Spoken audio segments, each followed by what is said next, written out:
What's up? Another Union of the Unwanted episode. Today we have a very special episode and another special guest. We've been very lucky to have some really amazing guests on every episode. And today we have Roger Stone with us today, which the timing could not be better because there's a lot going on. I see.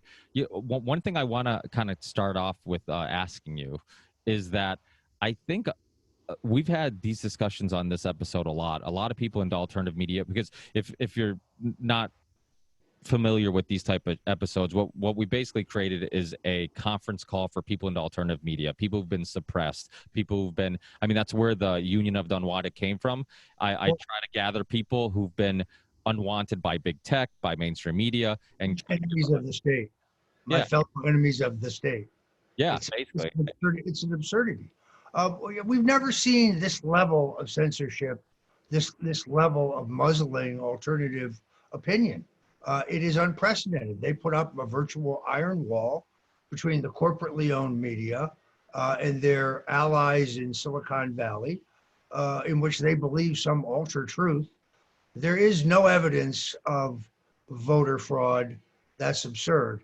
None whatsoever, which is an absurd claim given not only the mountain of both interesting, substantial, and compelling, I would say almost overwhelming evidence of voter fraud.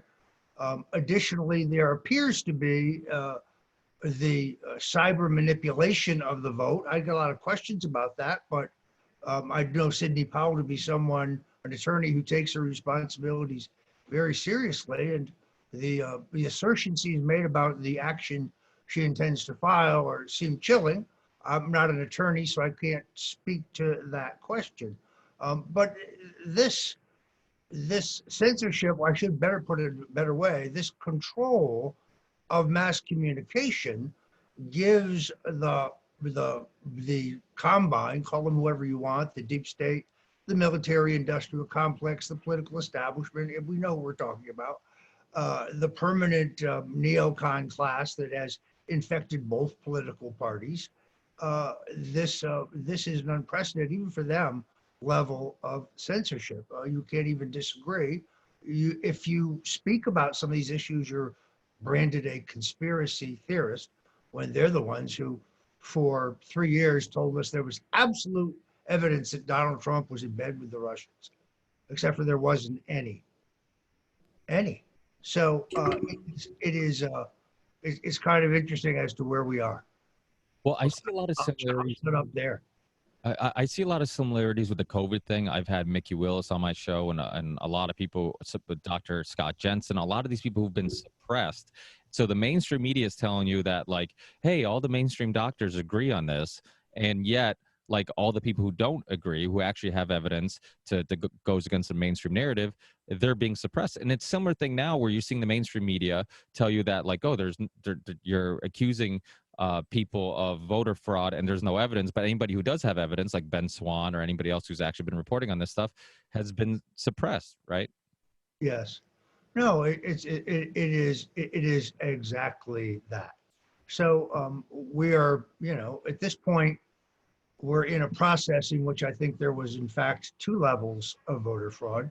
There was the old-fashioned Democratic machine-style fraud that came in many forms: corruption of mail-in ballots, corruption of absentee ballots, fake ballots, fabricated ballots, people voting more than once, dead people voting, Civil War veterans, particularly good record of participation in this most recent election.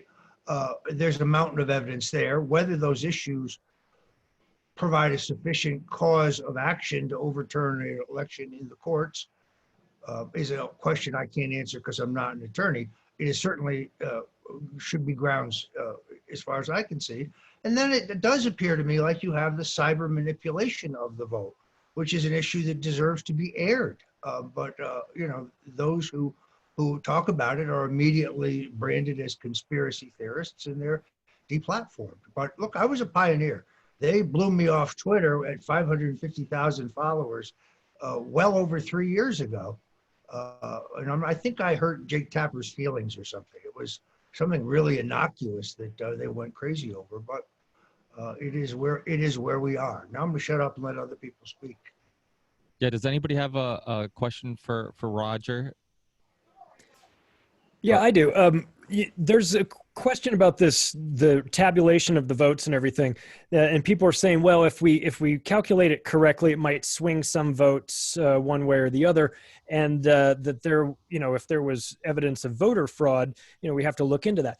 But if there's evidence of voter fraud, doesn't the candidate just become null and void? Isn't it just automatically Biden is removed in the... No, absolutely no? not. You have to have a finding by some court or some legislative body. Basically, until the Electoral College votes, Joe Biden would not legally be president. Electors are allowed, they're not legally pledged, even though most of them, probably all of them, who would be counted at this point, we argue fraudulently for Biden, would probably vote for him. But he's, you know, I think if he's really over by 290 as opposed to something in the 300s, he's going to be very close. Whether you can invalidate any of these state elections in the state courts with an eye towards getting to the Supreme Court, which would be your ultimate goal, whether the Supreme Court would be loath to hear it. The courts traditionally don't like to get involved in political contests. Those are a lot of questions, but there is certainly overwhelming evidence at this point, and the effort to just erase anyone who says otherwise is extraordinary. But you have to do something with that evidence, and it's up to the president's lawyers to bring a suitable lawsuit.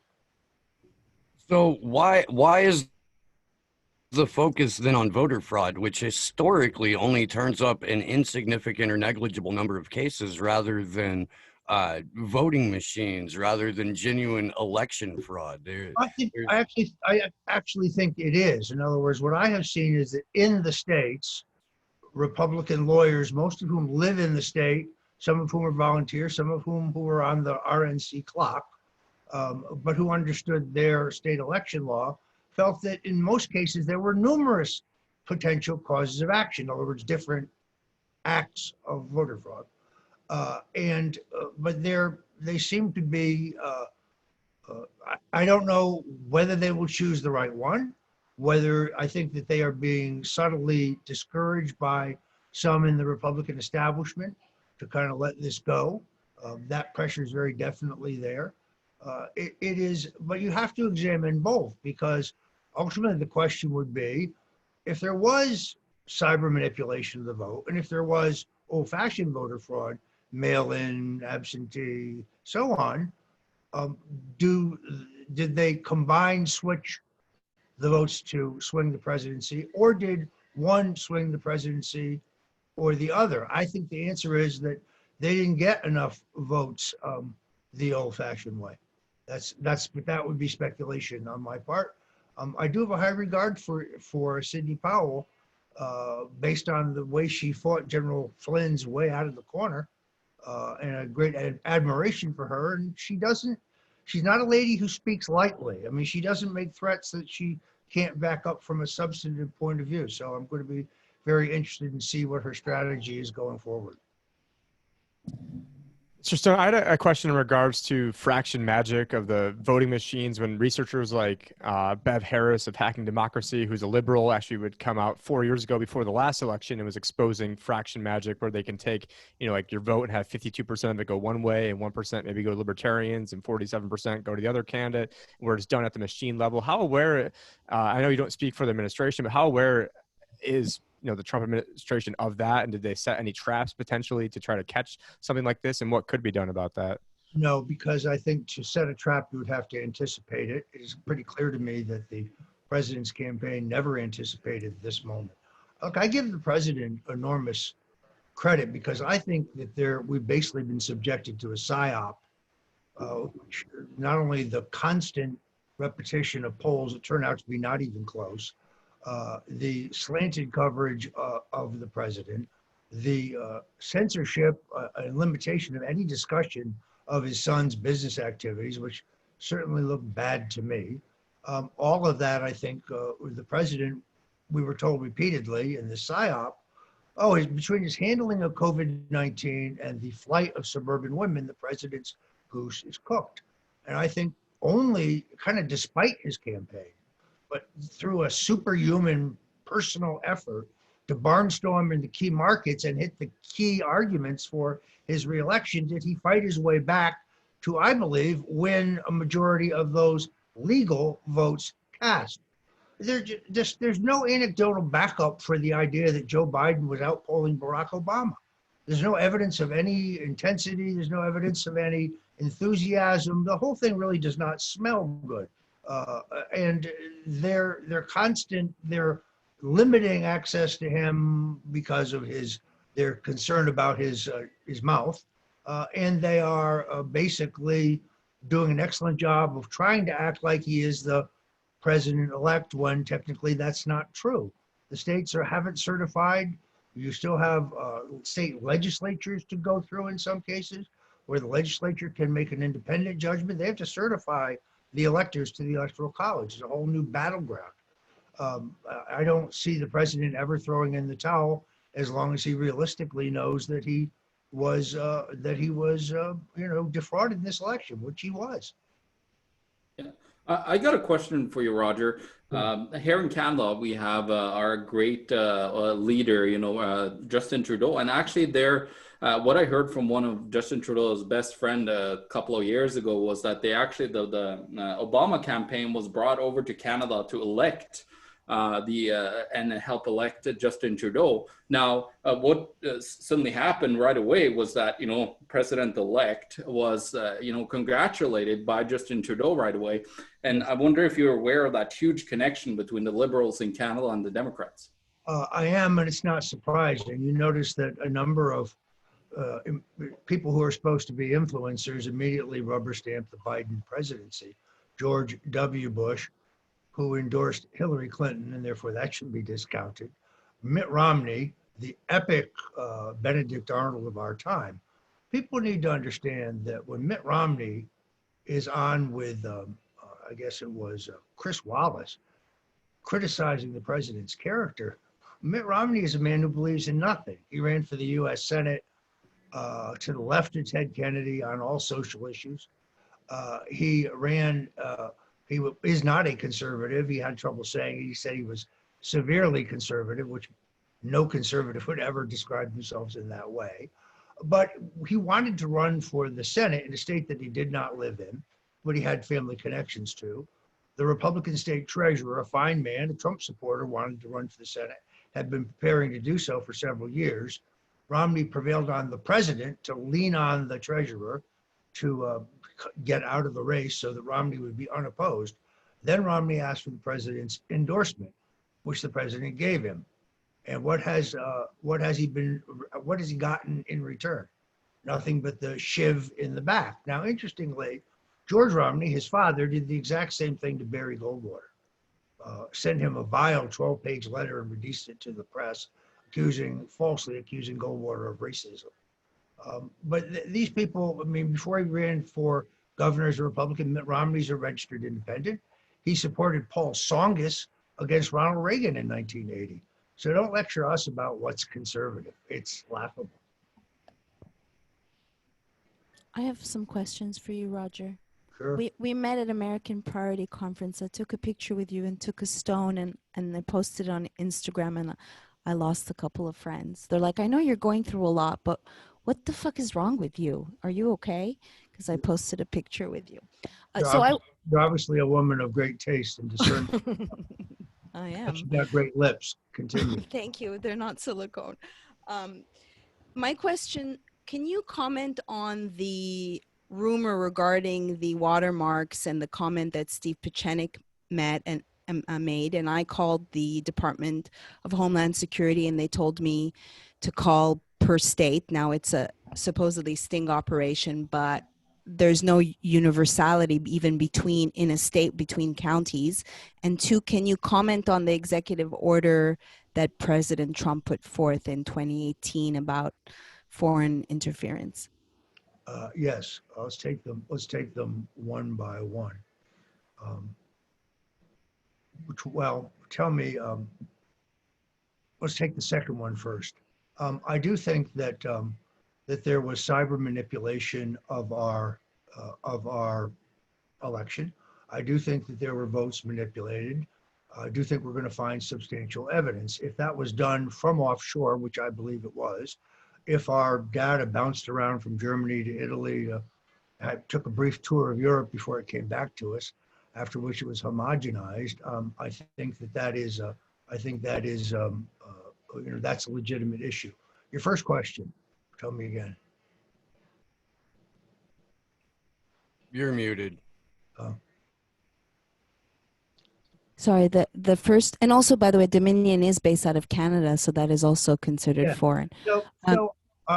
I guess to go to the well, go ahead. Yes, I'm sorry. The first comment is about Steve Picciot's comment. I don't see how this is logistically possible, given the disconnect of the states. There is no one central federal ballot. It's a great story, but I do not think it's accurate. I'm not criticizing Steve Picciott. He's generally been pretty accurate, but I just don't know how you would pull that off. I don't see the logistics of it.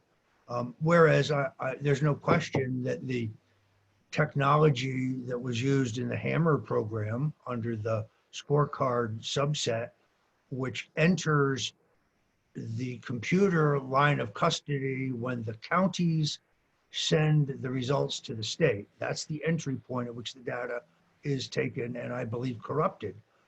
That's a legitimate argument as well, and there's evidence there. I'm not privy to what Sidney Powell and Mayor Giuliani have in mind as their legal strategy, but knowing Sidney Powell and the mayor well, I think it will be compelling. Yeah, one thing I wanted to talk to you, Roger, about it's having these conference calls of the alternative media. One thing that we've discussed a lot throughout these months, I mean, we started about like 6 months ago, 5 months ago, doing this every other week, is that throughout this whole journey of the Trump administration, there's a lot of us that feel like, hey, he's not a part of the administration. He's an outsider. And then there's times where things happen and you're like, wait, maybe we're being tricked. And, you know, obviously when you follow politics as closely as many of us on these calls, you see it happen over and over again. I mean, they're great liars, they're good. But I almost feel like what happened after the election, the fact that even his own his party, the Republican Party, didn't seem to have his back. Fox News didn't seem to have his back, almost highlighted the fact that maybe he was an outsider after all. I think he's the ultimate outsider, and to that extent, he had no experience in American politics. I think what's actually amazing is, with the implacable opposition, really, of the leadership of both parties, and 1,000 obstacles, big and small, put in his way, how much he was actually able to accomplish in 4 years. I mean, you had the greatest economy in our history. You had the highest level of job growth. You had the highest level of wage growth. You had the highest levels of employment among all people. You had billions coming back into the country for reinvestment here. You had better trade deals that were benefiting us for the first time. You had the ongoing effort to seal the border, where he never really stopped fighting and continues to fight. It's amazing that he got as much done as he did, because they're just every day they're trying to get you drawn deeper into the swamp, and they pratter on and on about the rule of law. But where was the rule of law when Barack Obama and Joe Biden decided to use the full authority of the United States government to surveil a presidential candidate of the other party without any evidence beyond the Steele dossier, which they know is a phony, but they use it. They both FBI Director Comey assures us that there's a rich mosaic of evidence of Russian collusion, but in the end, there's only the Steele dossier. So they spend all this time telling us that this is absurd, but the facts, I think, are really clear at this point as to what transpired. The president was subjected to a partisan witch hunt predicated on fabricated information that they filed with the FISA court, violating the law. It's really quite extraordinary, the extent to which they wanted to get rid of him. Generally speaking, when you have an outsider, when they cannot defeat you, which is what they try to do first, they then seek to co-opt you. That means get people into the administration who will water down or dilute or otherwise slow the president's program down. That is unfortunately a great tradition. But it's still amazing how much he has gotten done given this level of opposition. Yeah, well, there's things like, one topic I'm very passionate about is the vaccines. I've had a lot of people about that topic on, Del Bigtree and Dr. Brian Hooker and all this stuff. And he honestly, it's one of those topics that Trump actually questioned it during a debate when he ran the first time. He brought it up publicly. He talked to Robert Kennedy Jr. Initially and all this stuff. And to me, it's one of the most important topics because it's a perfect example of censorship. It's a perfect example of government getting into your personal lives, and you're seeing it now where it's like and this is why this election I almost felt like was a one topic or one issue election, because I looked at everybody. It didn't matter if you're a liberal, conservative, or libertarian, anarcho-libertarian, socialist. I'm like, does anybody like the way things are right now? If nobody likes the way things are right now, then unfortunately, if you vote for Joe Biden, things might just get worse. And it just, to me, it's been very frustrating every week doing these shows, and you see, you talk to people from all over the world, all over the country, and everybody is just upset because it's one of those things where, I've said this on the show before, when you're talking about foreign policy, like, and some people can lose interest in that because they get to go to dinner, they get to go on with their lives. It doesn't affect them that much if we're in Syria or not. It affects some people, but the average American, it doesn't. But these issues are affecting everybody. And it's seeping into, there's just a story recently about giving 11-year-olds consent in D.C., a bill that they're trying to pass, where they can get a vaccine in school without their parents knowing. It's insanity. And there's no question about it. And I think Big Pharma is no lover of this president because of his drive for lower drug prices. So they were out to mug him. There's no question about that. I'm anti-vaccination. I'm not a scientist or a doctor. It seems to me to be not the vaccination itself, but what's in it that is this potentially dangerous. But I'm against any mandatory policy, and I'm very skeptical of this rush to a vaccination for COVID-19, which would be the first vaccination that actually changes your DNA in ways that I think are dangerous. Who I really admire enormously is Robert Kennedy Jr. Because he comes from an establishment family. He's a person, I think, of enormous integrity. He's an environmentalist. He has stepped forward and taken this fight on.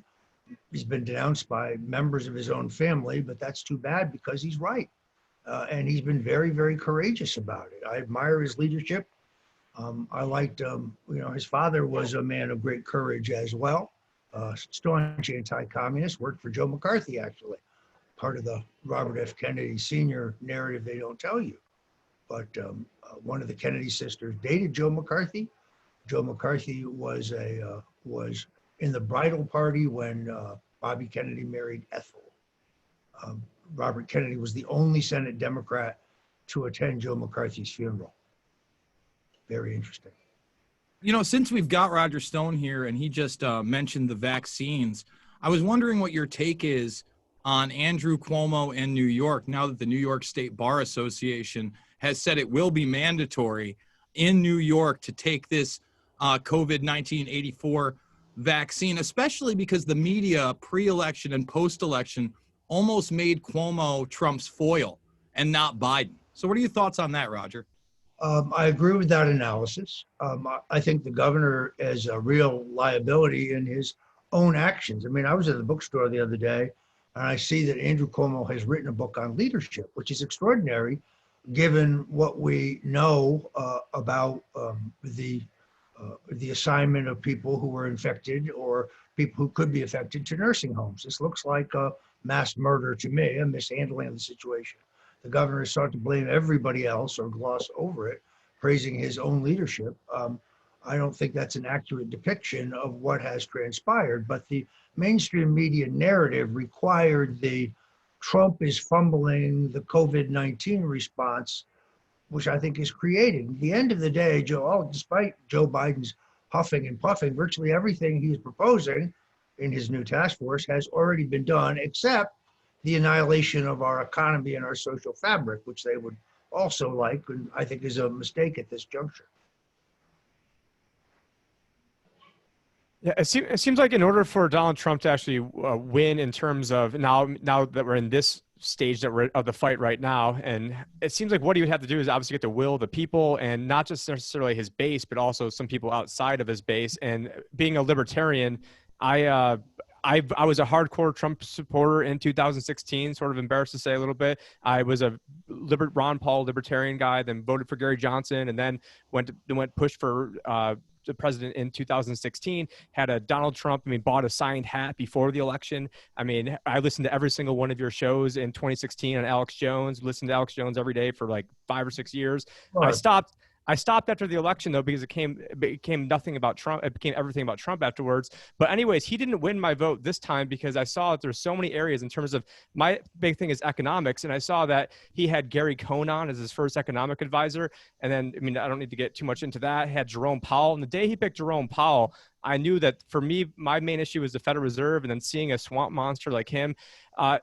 Anyways, not to tie up the whole big thing with all these great people on, but I think what I'm just wondering if he could throw us like a bone, and maybe one way to help galvanize us would be get like freeing like Ross Ulbricht or having like Julian Assange, getting a pardon for him. Because if he really wants to energize this base of all these people who want to be able to support him. I just want to see if you can throw us a bone.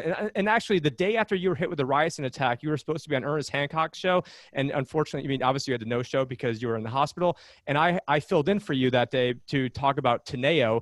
And I actually made like a 1-minute thank you because I thought that you and actually at the time, Drudge, obviously now he's not a fan of the president, but I thought that you, Alex Jones, and Drudge were probably on the Mount Rushmore of people that were MVPs of the election. And I never got to give you that 1-minute thank you. But if Trump wants to help out some of the people to help get him there, but part of that thank you was I was inspired that other people like me who created a page out of nowhere and was reached like 1 million people right before the election. I created a page right before the election, reached over 1 million people. And then boom, right after the election, I got shadow banned, 99% reached, kicked off of YouTube. And the fact the president's done nothing.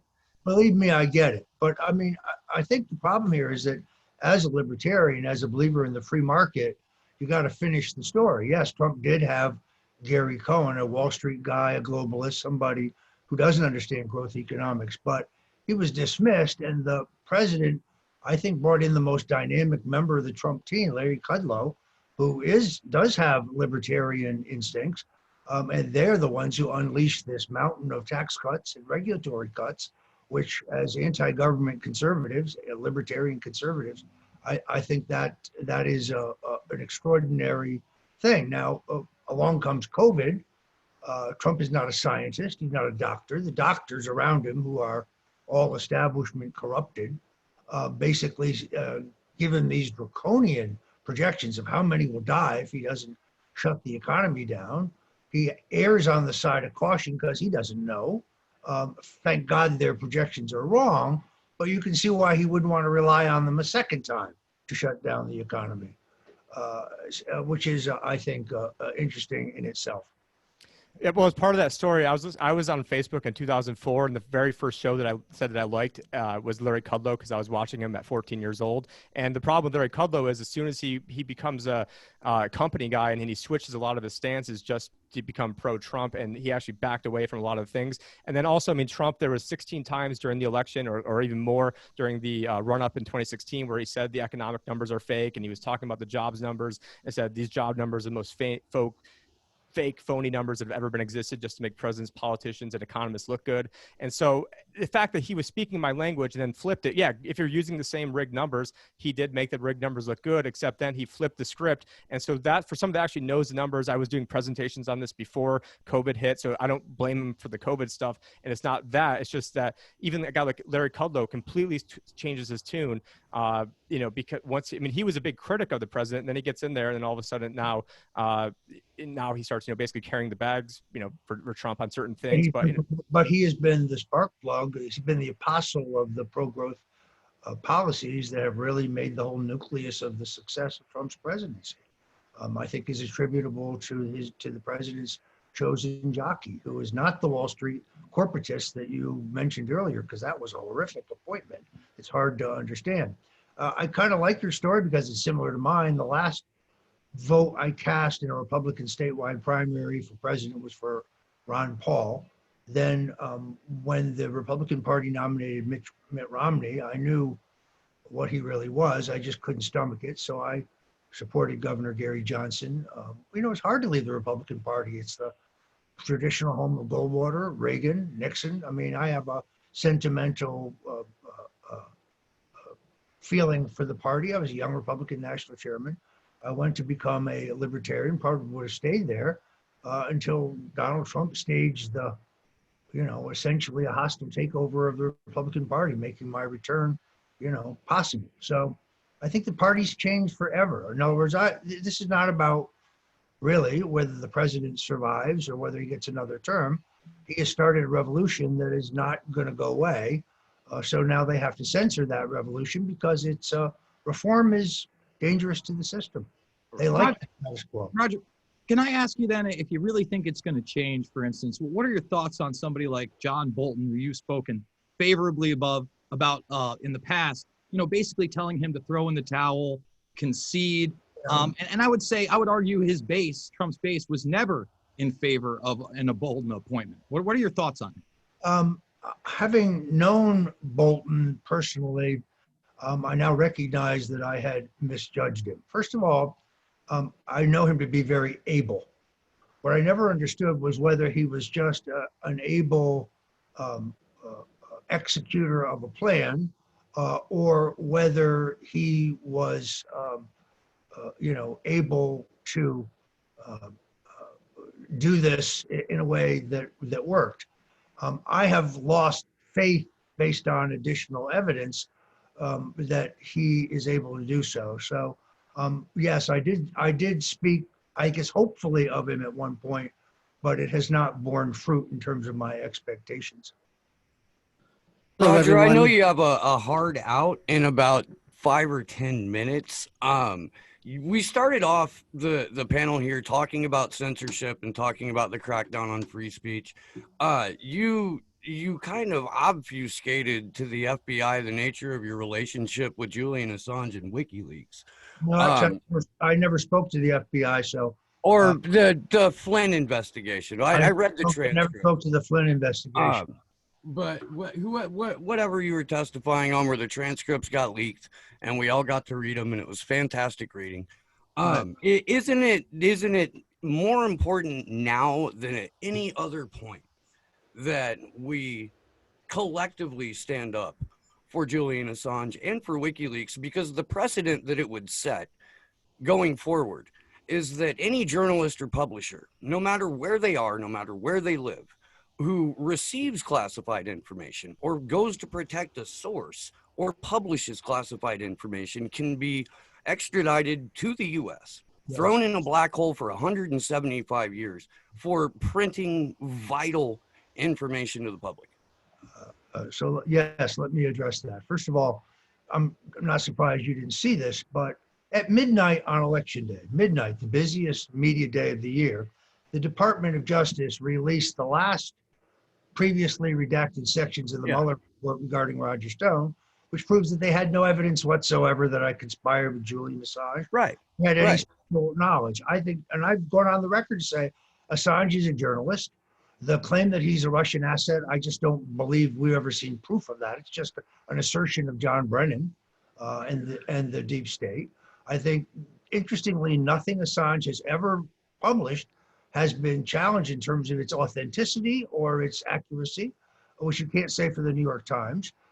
They can't prosecute him, I think, under the New York Times versus United States case for the publication of classified information, but that's his real infraction. So they go and construct these charges against him in which he's accused of hacking. But when you look at their case, it's not clear that he hacked anybody. It is a great travesty. On the other hand, you have Mike Pompeo saying that he is a state actor, which I don't believe to be the case. He played inadvertently, I think, a significant role in the uprising that elected Trump. So yes, I have written several op-eds on this. I think the president should pardon him. I wish that he would. Hello, everyone. I just want to make a few remarks before I have to head out. I'm Chris Mathieu from Forbidden Knowledge News. First of all, thank you, Ricky, so much for having me on this amazing panel. Thank you, Charlie, for inviting me on as well. Now, I want to start by saying I am definitely not a politics guy for various reasons. I believe in a way, or I used to, that it's all a show anyway. I think that the entire left-right division paradigm is all a part of a larger divide and conquer agenda. But I will say Donald Trump displayed some anomalies that I've never seen before when it came to his time in office. You know, like calling out the fake news, the insane tweets, the fact that the entire mainstream media absolutely hated him and used everything they could to try and turn everyone against him, even tried to impeach him. That's very interesting to me. I couldn't tell you with certainty trying to fight the cabal or the elite, or whatever you want to call them, or if it was all part of a larger show. If you look at 2020, it's like the plot of the worst movie ever, really. Yeah, Trump has filed lawsuits. There's evidence of voter fraud. There's even the mainstream media mentioning this. The question is, will they have enough evidence, and what will the media and the left do in response? I was never really on board this whole QAnon train. I don't trust the orange man, but if he can actually pull this off and prove that there was 100% fraudulent activity, it'd be insane. The media and the left would completely lose their shit, and it'd be hilarious. But of course, you'd have also widespread protests that, could turn violent, which they usually do. But if this happens, I would seriously have to reconsider my thoughts on Trump and his intentions. But on the other hand, if he doesn't pull it off, creepy Uncle Hair sniffing Joe Biden will become president. And I guarantee that there won't be one decision or idea that comes out of his senile brain. He's going to read his lines, follow his orders.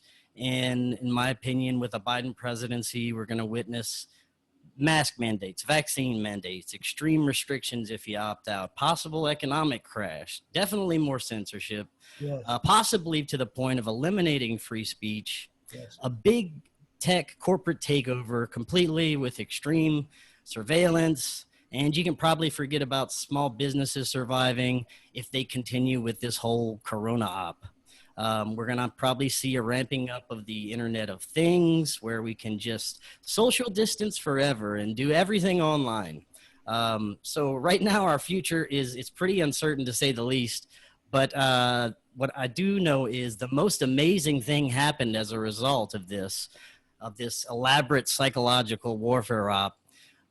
People started to wake up and they started to smell the fuckery, excuse my language, but so many people are now questioning the official narrative and realizing that they've been lied to their entire lives. It's my hope that, shows like this, people like us, can not only get enough people to wake up and realize what's happening, but actually take action and doing something. Getting this information out is one thing, but actually taking action and going, is going to take as many people, as many like-minded people as possible. We lost Roger. He was leaving it. He had a hard stop. It would have been nice to just have him say goodbye. Sorry to interrupt you. Oh, that's okay. I'm just going to finish up by saying the few in power needed to be reminded that we do outnumber them. We need to say we need to say no to what's coming to these agendas. I see other countries all the time taking to the streets to march against their tyrannical leaders.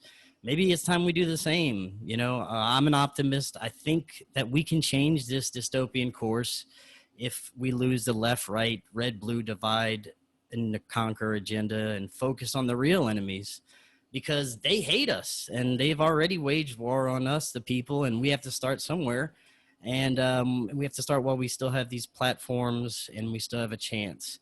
Yeah. And that's just the way I see it. And thank you again, Charlie, Ricky, for having me on. I really appreciate it so much. Hey, thanks for being with us. Yeah, one thing we were talking about with you know, I said the Roger, and I'd like to get everybody else's opinion on, is after the, I mean, do you guys, because this is a discussion that has continued over and over again on this podcast, where sometimes we have people on and they believe that, you know, Trump is different, and then we, you know, that he has done some things that no other president has done before, like he, you know, bring up the vaccine thing. I mean, he has brought up the military industrial complex before. He has, you know, kind of F you to big pharma with the whole hydroxychloroquine thing. But, and then in other cases, like things that Tim said, has showed you like kind of shades of like maybe being just like the other guys, you know? So, I mean, where do you guys stand? I mean, do you have that same internal dilemma? Well, I'll tell you what I would like to ask Roger, man. And by the way to put this together, Ricky. I feel like an asshole coming in late on this one, man. I'm glad I got at least the Bolton question in on him. I would have posed, you know, when your last guest that just went out said something about, well, will they be able to present enough evidence? Well, Roger Stone's mentor wouldn't have cared a fuck about evidence. He would have cared about who the judges were and how we could get to them. And isn't that what I would have liked to ask Roger? Is that really where we're at? Is the integrity of judges or the disintegrity of judges via this election or selection or whatever you want to call it? Forget about differences. At the end of the day, do we have any checks and balances? Do we have an actual judicial system? Yeah, exactly. Or do we have a cartel-run system where you got guys like Roy Cohn, that guy's mentor, going in and obfuscating truths and manipulating verdicts? I mean, and hey, like if you watch those documentaries on Roy Cohn that are out there right now, I mean, he doesn't think that he was not a part of all the major decisions in his part of the 20th century. So think about that and the levels of corruption. Man, great job again, Ricky. I'm kind of blown away. When I turned on the thing and I saw it, I was just like, damn, what am I doing? I tried. But you know what to I'd do. like to answer your question, Ricky. I would have, yeah, just, I really, you can give me props if I can get him and Greg Palast on at the same time. Then I will definitely get some props. But sorry, yeah, answer my question, please. So I have this conversation with myself every day, and when I learned that the CDC pays its employees to watch soap operas, and having grown up watching soap operas until I threw my TV out, I think I also play with the idea that, well, this is divide and conquer. We're more divided than ever. They can identify with every tweet, with every video, who the deplorables, the dissidents are. And maybe he played himself, and he's a way better actor than fucking Kamala, who's so fake. But I think I get on Twitter every day, like, do you really think this guy's different? We're hopeful people, and we're good people, and we stand for truth. So of course we want to grasp to that notion. And he is different in that he's not a politician, but he's an actor. And if he did all this good or whatever good, well, it's just going to get all redacted. It's all going to get reversed as soon as Joey is in office. So I mean, I grapple with that every day. That's the boilerplate, old school GOP agenda. Tax cuts for billionaires, bloated military spending, started coups in Venezuela, Honduras, Nicaragua, starting to destabilize Guatemala, ramped up the military presence in Africa. It's off the chain now. Has been Israel's bitch from day one. Yes, man, he says a lot of fucking entertaining and wild and great things, but his agenda and what has taken place, to say the least, man, the destruction of a free press under the Trump administration through Bill Barr and through Jeff Sessions, like this is just a run of the mill predator class wish list. And I love my friends that have been Trump supporters from day one. I do, man. And everybody wants to hope. Everybody wants to have hope. But I don't see anything tangible coming out of the Trump administration that hasn't been regular old predator class agenda, because the Democrats have voted with him like 88% of the Okay, time. so this is a discussion that I've had with a lot of people. I agree with you, and if anybody's listened to my show, I mean, throughout the years, I've had people on from all different left, right, or whatever. I always say I'm a political atheist. It's all theater to me. It doesn't mean anything. I feel like this is the one time, and you guys, please feel free to disagree with me or expand on this. This is the one time it's slightly different, because what I've been telling people, and what I've been telling myself also, is that, okay, we can argue about, his foreign policy. We can argue about taxes. We can argue about all this stuff. But right now, I just want my fucking life back. I want my kids to have their life back. I want to stop wearing fucking masks. I want my kids to be able to go to school again and be brainwashed. That's kind of a joke, but I want them to just to be able to see their friends again and not have all this awkwardness of when you run into somebody. You don't know if they're smiling. You don't know if they feel uncomfortable that you're too close. All this stuff that's going to have some serious psychological negative effects on us, and it has. It's almost like, I almost feel like, okay, let's not vote in the guy who 100% is going to continue this way longer than it has to. And maybe if Trump goes in, if he's the president, maybe he doesn't roll things back. Maybe, but he at least has showed more evidence of it than obviously Joe Biden, who's just a puppet. And so to me, it's like, foreign policy, all these things. I mean, I got into alternative media because of hating the Bushes so much, to be honest. I mean, it was the Iraq war, the Afghanistan war. I mean, all these things, September 11th, I've been a fan of Jason Bermas forever because of this. I mean, it's awesome that we're friends now, because I've been, he red pilled a bunch of people, including myself, his documentary. And obviously Richard Grove being, a 9/11 whistleblower. And so, these, without a doubt, like, I think the majority of us, 99% of the time, would be like, you know what, it's all theater. But it's like right now, it's like it's so deep into our personal lives, and I hate the way things are so much right now, that I'm maybe, like like you guys said, like, maybe it's just me being hopeful that if I support this guy compared to that guy, maybe I'll be a little closer to things not being as shitty. I feel the same way. Like, it's a choice between sprinting into a dystopian future with Biden and casually jogging towards a dystopian future with Donald Trump. You're still going to probably get there in the end. These maniacs have all the power. We know what they want. They're not shy about sharing it. We know where they want to go. It's more for them, less for us. It's feudal society where they're the kings, we're the serfs. We get all that. But I'm like you, Ricky, in that I don't fall for the left-right paradigm nonsense. But when one candidate is telling you, my intention is to take us head first into the Great Reset, and the other candidate is saying, maybe, maybe not, I'm going to lean towards the guy saying maybe, maybe not. Doesn't mean I trust him. It doesn't mean I believe that he's a savior. It doesn't mean I actually even believe it.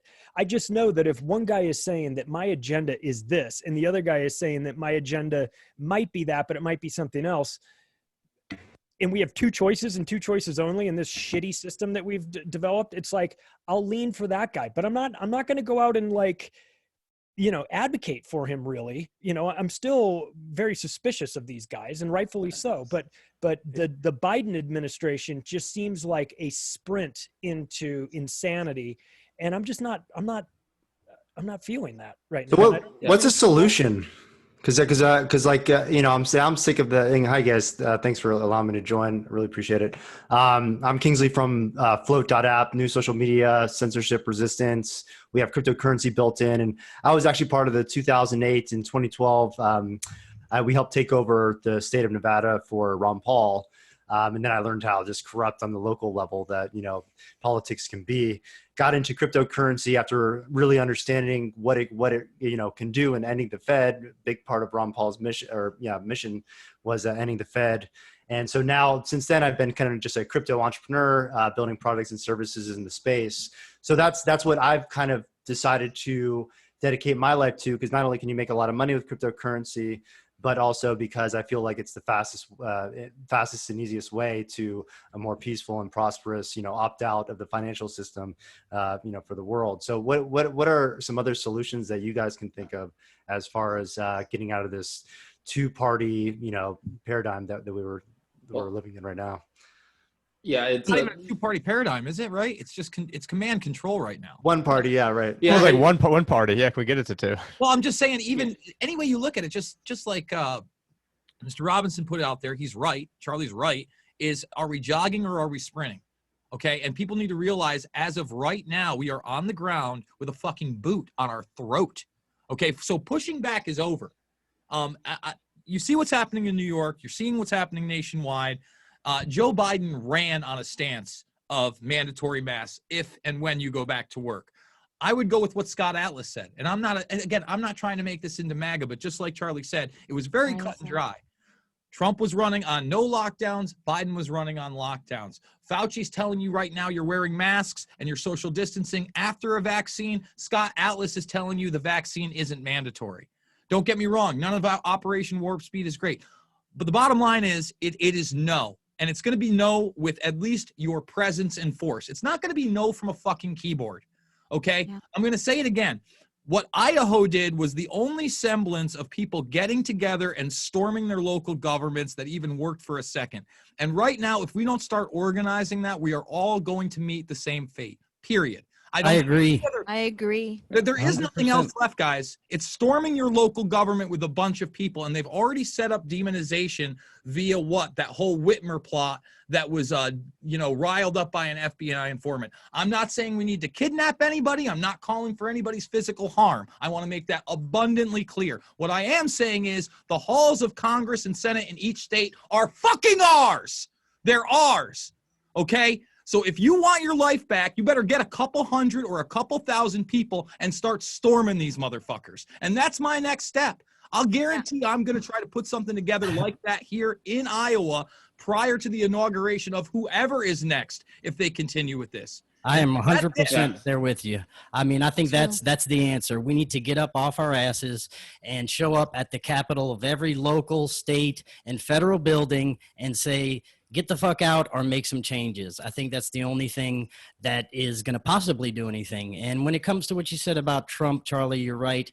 One of the biggest things for me is the media fucking hates him so much, and the left hates him so much, and everybody just hates him. And that's a huge flag for me, saying, okay, if they hate this guy so much and they're part of this agenda, you know, what is Trump really trying to do here? So that's the one reason that I am, so on the fence with this guy and what's happening right now with this election. Many don't know why they hate him, and he's the villain. So I wouldn't look into too much of that because again, they pay CDC to watch. But isn't he part of the WWF Hall of Fame? He's in the WWF. The corporation that put two teams against each other. So I feel like he's an actor. And if you take a look at this, I mean, I think with him getting elected, it slowed things down, but it slowed it down temporarily. And then they just called an audible and they sped things up drastically. Exactly. So I think they had this event 201 and all the coronavirus stuff in their back pocket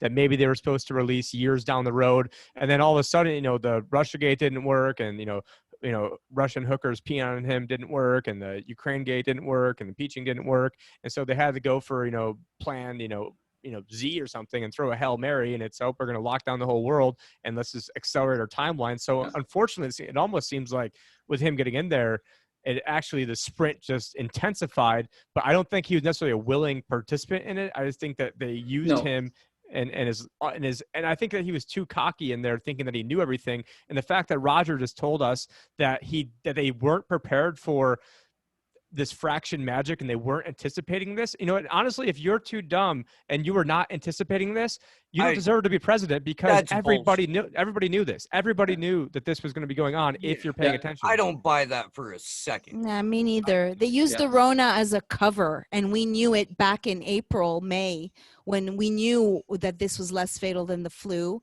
and yet they were anticipating their CARES money 6 months into the future. How is that?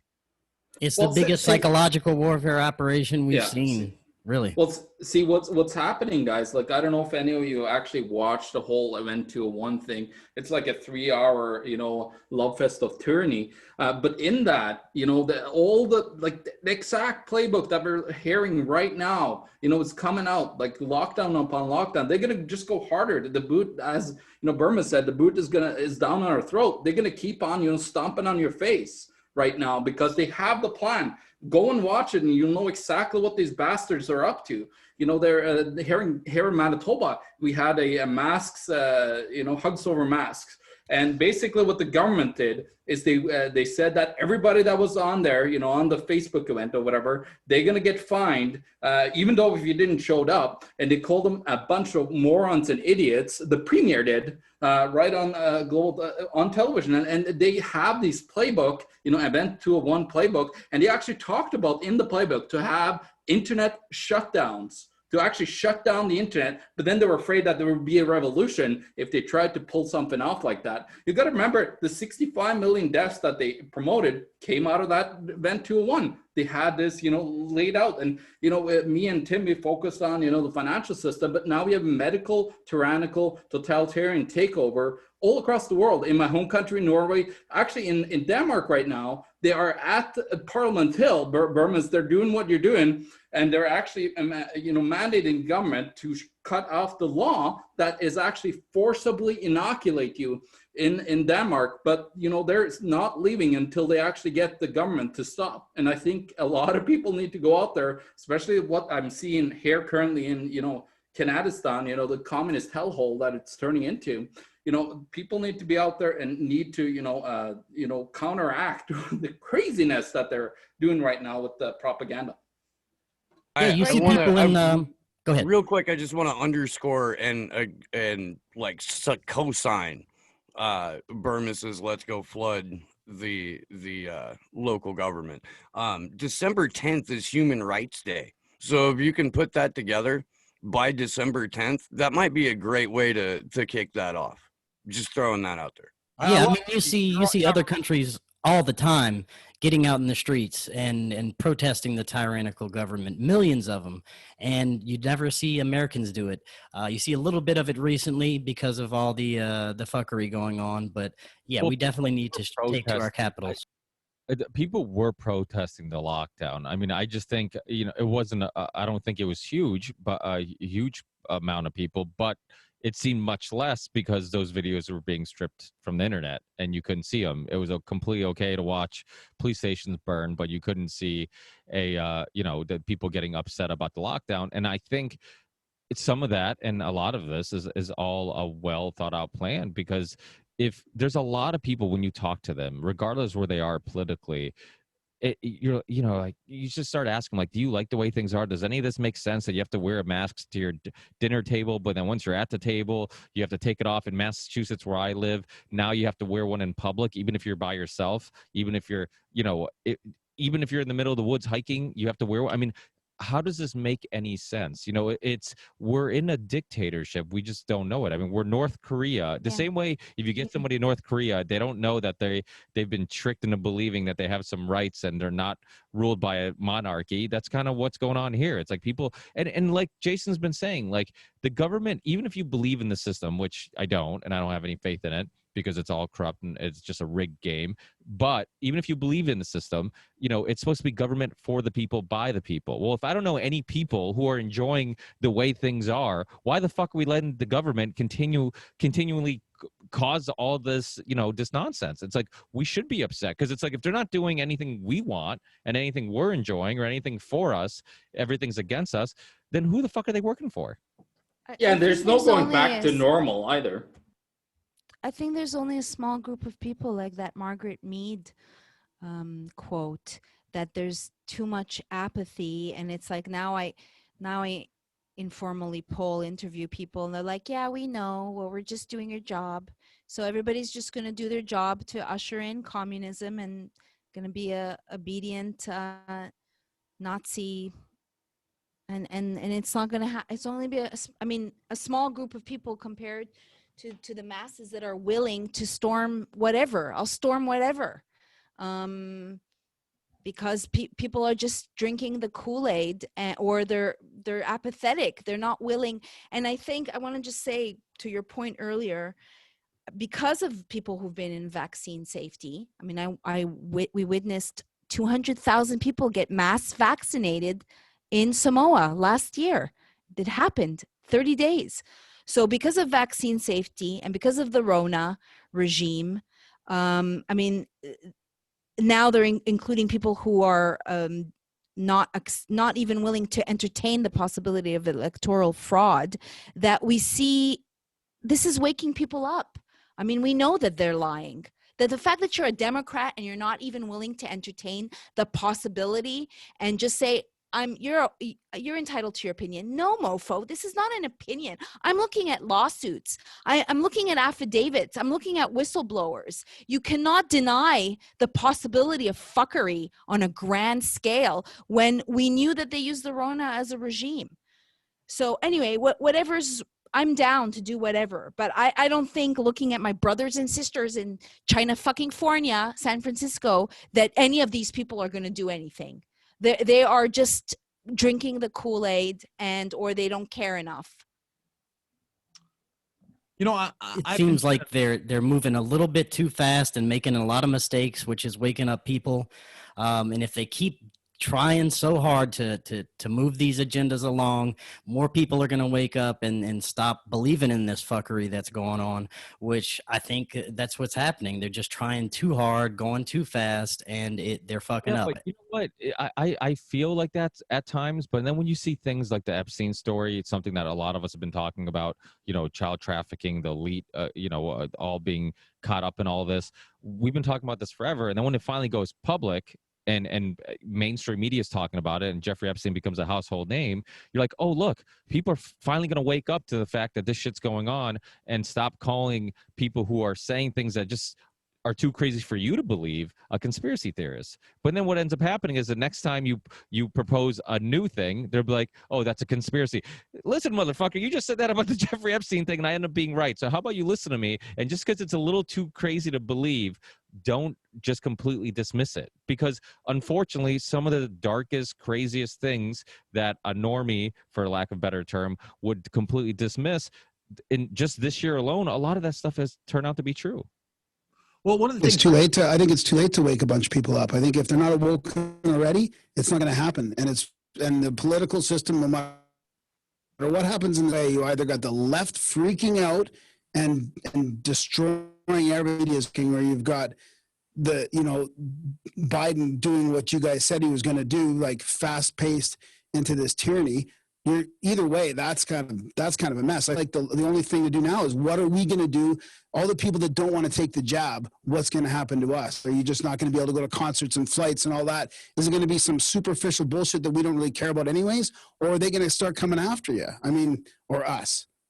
I feel like that's where we're at. They're going to come after us. What I'm saying is, it's one thing to be awake. It's another thing to be willing to be on the front lines, to people don't want to lose whatever they have left, or they're not willing. That's what I think. There are people waking up. I'm not discounting that at all. At what point do we hold a conference to organize militias peacefully? Now. Yeah, now's the time before they take this any further. Yeah, that's what I think so too. Especially, I mean, if Biden comes in office, I mean, we're talking about, maybe you guys already discussed it. Maybe I missed it, but just his top guy on his transition team coming after free speech, hardcore, talking about hate speech crimes. I mean, when you get into that territory, free speech. Yeah, I think we all know what it means here. So, it's just like what these commies are doing here. It's a communist takeover. And I joined the military after 9/11 because I was brainwashed thinking that I was doing the right thing. And, I took an oath. I don't take that oath seriously anymore, but I feel like, I'm a good guy that was trying to stand up for the right things. And I feel like now I'm, it's foreign enemies, foreign and domestic. And here we are with this like communist takeover that's been, incrementally they've been taking over for just decades. I mean, I guess since like even the early, forever really, but it's like, at what points do we start, we know people, I know good people that have a lot of military training, even police officers that want to do the right thing. And so at what point do we start really organizing? And at this point, it's getting to the point where it's been like this for a while, but for defense purposes. I mean, again, like my father, he's been in prison for 27 years for a nonviolent crime from 1993 for a small amount of cocaine. He's still in prison. He got a 60-year sentence. At what point is like enough? And there's so many people like that in that same situation. Now they're going to start throwing people in jail for saying the wrong thing. I mean, I'm just, I'm so sick of it, and I'm ready. I don't want to fight, but I do want to stand up, and I'm willing to defend, family and community. So I think Jason Bermas was referring to Scott Atlas's tweet, I think from yesterday. Yeah. He actually says, rise up. It's up to you to what you're going to accept. This is a guy that Trump brought in on the FDA. Mm-hmm. Yeah. Well, let me say this. Number one, just talking about militias in 2020 is going to be interpreted as terroristic actions. I hate to say it, but that's 100%. You can put that to the bank. So that's over. I hate to tell you that, but there is no vast amount of organizing militias through social media or any type of platform like that, because we have a country right now where they are promoting Andrew Capo Cuomo as America's governor, and he is currently trying to not just sue the NRA, but dissolve the NRA through that lawsuit in New York. And it's basically almost impossible in the first place, pre-COVID 1984, outside of being a law enforcement officer or former military guy and having really, really good people back you up to actually get a pistol permit in New York in the first place.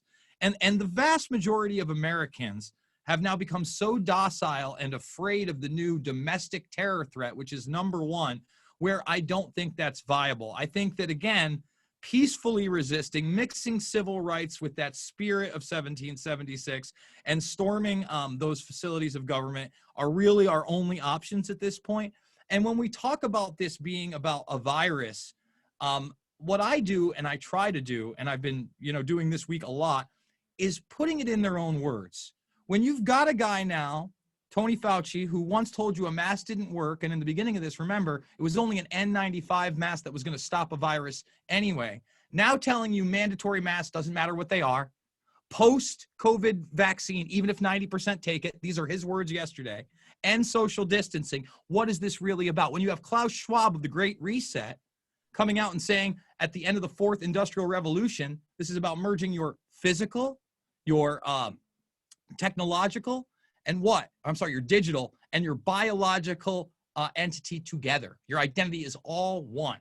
So one of the things I featured, I know Richard Andrew Grove was in the chat talking about this as well, as how Biden has been a part of this for many years. His mind may not be there now, but he's spoken on automation. He's spoken on the hollowing out of the middle class. He's spoken on basically this new world order that is being put into place through autocracy and people like Schwab and the World Economic Forum. So, I would like to get Richard's take on how we expose this to the masses in more than just memes and sound clips. How do we really hammer it home that this never was, but is certainly no longer about a virus? Well, first off, I think you're right that it is through building a bridge of communication and understanding, because what we're up against is an invisible enemy. You made a movie called Invisible Empire, right? And that talks about this dynamic through time. What do I mean by it's invisible? Meaning that you can't take up military arms against this dynamic. It is the literal link between people's eyes and the screen and the things they believe on it. So how they're controlling people, according to Walter Lippmann in 1921 through public opinion, he said you can't conduct a propaganda campaign until you do censorship. because if you have dissenting views, no one's going to believe the propaganda. For the past 4 years solid since Trump got elected, from that Google meeting that got leaked where they're all like, what are we going to do? We got to rig the election. They have censored everybody who had a big audience, from Del Bigtree to Alex Jones and everyone in between. They're all getting censored, deplatformed, deep sixing, right? So then you bring it forward in 1928. You got Eddie Bernays. He writes a book called Propaganda. That says that people need an invisible government to control their minds, to lead them like dogs on leashes. And there's a whole book on that. So the fact that we've been in this 100 years, that our parents and grandparents grew up in this environment, and we took all this stuff to be like these guys on the news, Ted Koppel, they're telling us the truth. Fox News, whatever your favorite alphabet soup of news is, that is not what you need for education. And that is the same reason that people believe what they see, because they don't know how to distinguish fact from fiction. They don't have that self-education. They've been schooled. They've been indoctrinated. And so the process of waking up and learning to ask questions and find meaningful and substantial and relatable and validatable answers in objective reality is the only thing that breaks that link between the propaganda and their actions. And all those big advertisers on all those big channels that are out there purveying their legacy news, those companies pay millions and millions of dollars to advertise to their audiences. Why? To make small incremental changes in their behavior over time. So unless you understand the dynamics of what is causing people to take these actions, then you can't effectively get at the root cause. And you certainly can't strike at the root cause of this with violence, because that root cause is in all of us and everyone we know. And until we adult up and get some intellectual self-defense, along with our physical self-defense, along with our non-aggression, we won't have freedom, and we won't be able to retain or maintain it over time. I wish I agreed with you. I used to think that way, but I think it's getting to the point now where they start criminalizing speech, then we're not going to have any tools to basically speak out or help keep communicating. So I think honestly the time now is to organize for defense. And I mean, I don't know if anybody else here has a military background, but I joined, like I said, I joined the military after 9/11. Went through. Are you familiar with Schaefer Cox? Yes, I am. Yeah, and I know a lot of people, they still, it's the same thing over and over. So you want to be in a communications management unit? I want to create defensive, whatever you want to call it, defensive forces in our communities, and then we have help to use more words to describe it, I think. And the other thing is, listen, if you're going to go that route, the first thing that you would have to do to even enable that in 2020 is to get the sheriff's department, bare minimum, to be by your side. Bare minimum. I mean, if you're going to talk about... Run for sheriff. Now, there's some ideas. Well, again, that's one of those localized enforcement officers that is a big part of your community and actually an electable, accountable officials. I've talked about this often, that sheriffs are really that last line of defense, but how many of them have risen up against their local mayors or gone against their state or local police? It's minuscule at best. So now is the time, and before we have to raise our guns, we have to raise our voices and feet to these steps. That's what I truly believe, because if you think that even a ragtag of guerrilla soldiers in the United States is going to be any match for a militarized unit, the likes of which we've seen in just police forces, in this country, drones and robots. It's not the 1930s anymore. Mm-hmm. Exactly. Drones are real. Just because they haven't turned on us yet doesn't mean they won't be. And the next thing about this is, who are the targets? I mean, let's be honest. If you take out Joe Biden, nothing changes. You take out Kamala Harris, nothing changes. You take out any of those puppets, nothing changes. It goes back to the discussion: are we jogging or sprinting towards this dystopia? The only way that you're really going to do away with this, and again, I wish I had some more time with Roger Stone, is to inherently get rid of the system that we've erected that's taken away our constitutional republic, aka lobbyism. Roger, the godfather of lobbyism. Lobbyism has to go out the door. The national security state has to go out the door. You have to have checks and balances again. Okay, corporate America can no longer be defined in the manner that a corporation is a human being, so I can be buyer or bear and release a factor 8 medication that gives people live HIV virus, costs people thousands, and I'm not charged as a fucking murderer. I could literally do more time in jail if I stabbed my fucking secretary on the floor, and that would be like less than killing 1,000 people that you just pay a fine on for corporate profits.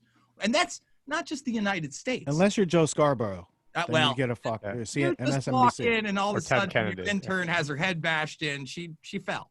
Okay, she fell. We And all let's not forget that Bayer used to be IG Farben before that, which created the gas that killed the Jews. And then they merged with Monsanto recently. So, you know, that's just a match made in $66 heaven. billion. I directed the film Vanishing of the Bees, which blows the whistle on Bayer. But They but they're merged getting to the with point now where they're cutting our money off. They're cutting our money off. They're cutting our voices off. They're cutting our communications, even talk with people, even reach our audience off. Dan Dix, they're cut his MailChimp account off, his GoFundMe off, his Patreon off. I mean, everything's been cut off. And so it's getting to the point where now they're going to be cutting our travel off, you know, universal Guns. basic income. I mean, everything's getting cut off. And then Jason was mentioning New York. My dad, the one thing he hates more than anything about me is my anti-police stance, but he lives in New York. All his friends are cops.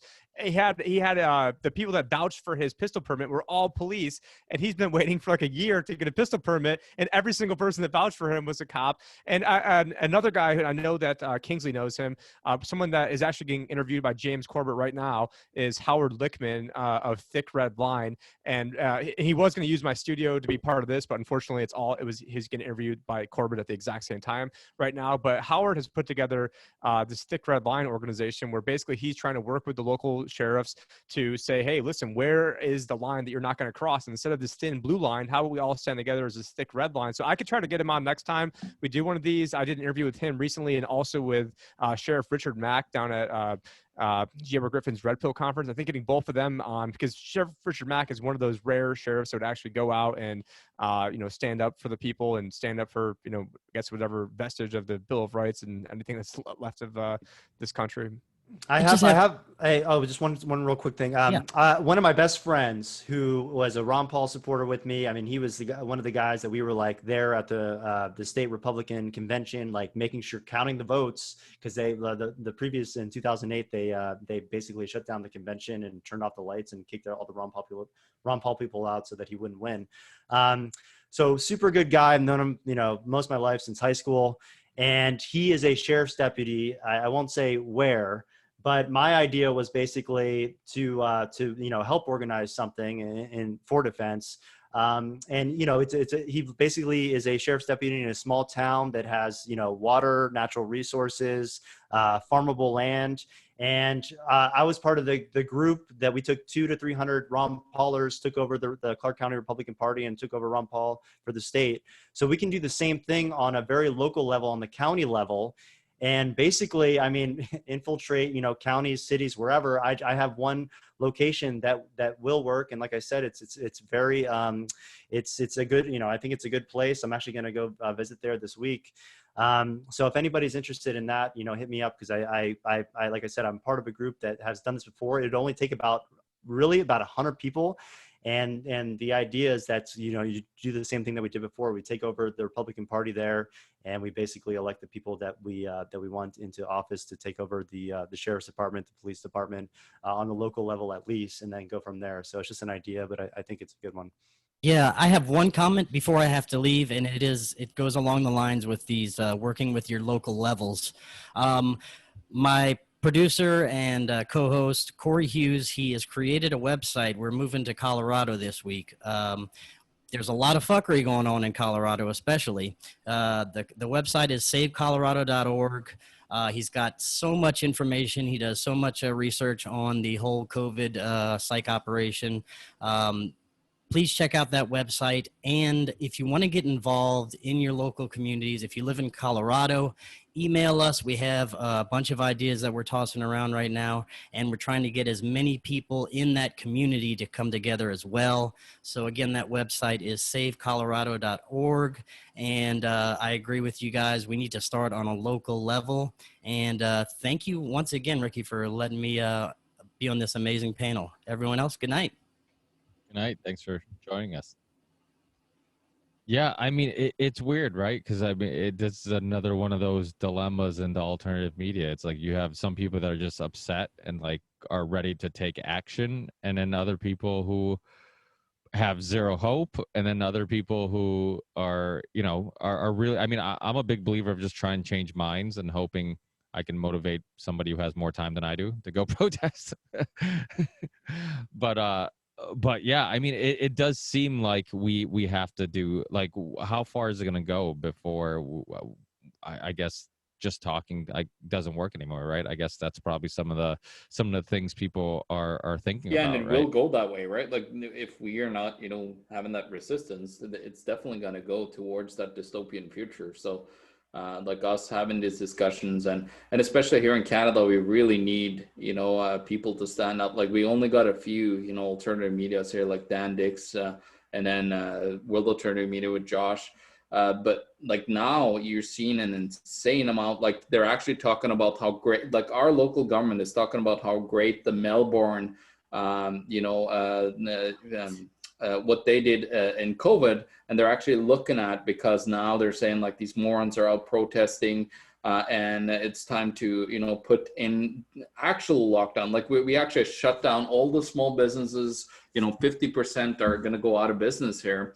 And then, of course, now the small businesses are turning into little commies even, because now they're angry at the big box stores being able to be open. And it's like, oh, we should just not sell any essential goods whatsoever, no non-essential goods. So now stores are starting to, block off and doing what they did in Australia, which was just basically you can't buy anything else but food and water. So horrific. It's so horrible. And I'm a big proponent of being in the future and being a visionary, which is why I was in Costa Rica for 6 months before most realized what was happening. And the time is to be one step ahead. I'm actually looking at like Stephen Hassan's mind control. I took a psychology of cults, how to deprogram people, but I think there has to be a lot of initiatives. If it's like Zach and I had talked a while ago about a sticker campaign of telling people where to go to get more information to start getting deprogrammed, but how to galvanize people into action. Because again, my fear is that people will be too scared to actually do anything until it's too late. Like You have to work with people's initial limitations, right? You can't get someone who is not necessarily inclined to be a soldier or participate in defense into defense. You could probably get them to a protest. You could probably get them to help organize. But what it really, I think that all of this needs to happen at the same time. Because if it doesn't, if it's just, okay, we've got, X amount of people who are storming 3 state capitals, that's going to get swept under the rug. If we've got 100 people who are gathering for defense, that's easy to take apart. But if we've got tens of thousands of people or hundreds of thousands of people that are all participating in various different either actions or training or any sort of overall activism, then you can kind of overwhelm them. Yeah, and can we recruit some of the wealthy? They're not billionaires. They're going to be left out in the dust. Or people like Elon Musk that's like, dude, because the PCR test is shit. Not a good billionaire. He's not one of the good guys. No, I know he's not, but he's tweeting about the PCR test being shit. Dude, because this is a con. That's why. I'm just saying, can we enlist? We need to enlist people and have a myriad different, before they lock us in, before they shut down communication via the internet. You can get around. Have you guys heard about the German lawsuit that's going on now that potentially could go and challenge, in Supreme Court and so in Canada? And if anybody wants to know more about that, the Valuetainment very good podcast, they just had one of the attorneys on there. I was actually just looking for that attorney's contact information today because I was trying to get him on my show. I haven't had any luck yet, but if you're out there, if you're listening, come on to Ripple Effect Podcast. Let's talk about the story, but it is a very important story. Yeah, you can find him on a German website, by the way. I sent already for me and Tim to try to get him. So I don't know. Oh, really? It's actually a German website, so you got to know a little bit of German. But yeah. Well, I think I found a Twitter account and it was in German. I'm like, oh God. I don't think I'm going to find anything English. But he's in German, but he speaks perfect English. Yeah, he is American, like American German. He actually was the guy that sued Deutsche Bank. He sued Volkswagen and actually won those two lawsuits. So, and he says, I'm not stepping out. A lot in Europe, actually, there's a ton of people standing up. There's almost 50,000 doctors and nurses that are part of Doctors United, I believe. Over in Europe. So there's a lot of, organizations that are actually tackling this left, right, and center now, because in Europe, it's, becoming extremely totalitarian. Even Sweden are turning into lockdowns right now, by the way, for those of you that, we're excited about Sweden having a little bit of resistance, but it looks like they now have been selling out my sister. We have to flatten the curve. First, it was the curve of deaths. Now we have to flatten the curve of cases. What the fuck are we doing? Cases. That's what we're trying to flatten the curve of cases. Yeah. Now they're saying that the real scourge on America is rural America, and it's places like North Dakota and South Dakota didn't shut down, or now the big boogeyman. I almost got kicked out of the gym today for not wearing a mask. Oh, I've gotten in many political debates with people who come up to me who are liberals who think that I'm not wearing a mask because I'm a Trump supporter. I'm like, I'm not wearing a mask because this is ridiculous. I'm like, we're sharing the same spray nozzle. Yeah, I was working out and I was, it's like I'm drinking, I'm like hydrating myself, and they're yelling at me. It's like, get the hell out of my face. And I've said this on the show a bunch of times. It's not about safety; it's about compliance, because they don't care if you have a rag over your face. They don't care if you have something that will not prevent the spread of anything, as long as you just have something on your face, so they can see that you're compliant. That's all that matters. Right. And if it's go ahead. No, go ahead. I was gonna say, if it's so bad, if it's so scary, why would we have people in the gym working out, using the same equipment, sweating, doing all this stuff, breathing hard? It's like it's this insanity. It hurts my brain. Yeah. Within the last hour, I'm just reading it now, and I'm getting extremely angry since I just moved to Iowa. They have now put a mask mandate throughout the entire state. Now, it may not be as stringent as New York, as they're saying, if you can stay away from 6 feet, or you're only in a place 15 minutes or longer, okay. And there seems to be some loopholes for professional sports. I'm supposed to call my first pro MMA fight this weekend, by the way. We're hoping that, well, we'll see. I went to the venue, and the guy was gleefully happy that they might shut it down. You see, when the bureaucrats are paid to sit in a fucking office and make the same amount of money not to do anything, they're happy to go along with the tyranny, which really pissed me off. But this is what pisses me off even more. The way I got this gig is I went to a place called The Ridge, which is a bar about a mile up the road. No masks, no social distancing, no plexiglass. It was as normal could be. If any of you had walked in there, it could have been 2019, no problem. Well, not anymore. Restaurants, bars, bowling alleys, arcades, pool halls, bingo halls, and indoor playgrounds are now required to close at 10 p.m. and cannot host private gatherings of more than 15 people. Masks must now be worn by staff who have direct contact with customers, and customers must wear masks when they are not seated at their table to eat or drink, something that I was basking in while I've been here the last 6 weeks. Well, I wasn't ready to storm any capitals, but now that they're shutting down bingo halls, I mean, that's the final straw. I'm ready to fucking go tomorrow. Did they say for bingo? We were going to wait till December. Bingo. That's the code word. Operation Bingo. Organizing tomorrow now. Operation Bingo. We got that garbage already. Here they're actually looking at doing full curfews in between little, counties and so on. So it's getting insane. But what's funny though is it's the actual medical tyranny. So it's all the doctors and the spokespeople that they were talking about in Event 201 to be used to then persuade the propaganda onto the elected people, so they would buy in, because these are people that have distinctions that we should listen to. Yeah, if anybody hasn't watched Plandemic, and I'm still running into people who haven't watched the Plandemic documentary, go to Plandemic. I worked on it. You did? Oh, awesome. Yeah. Mickey's awesome. I ended up talking to him for almost 3 hours when he was on my show. Super nice guy.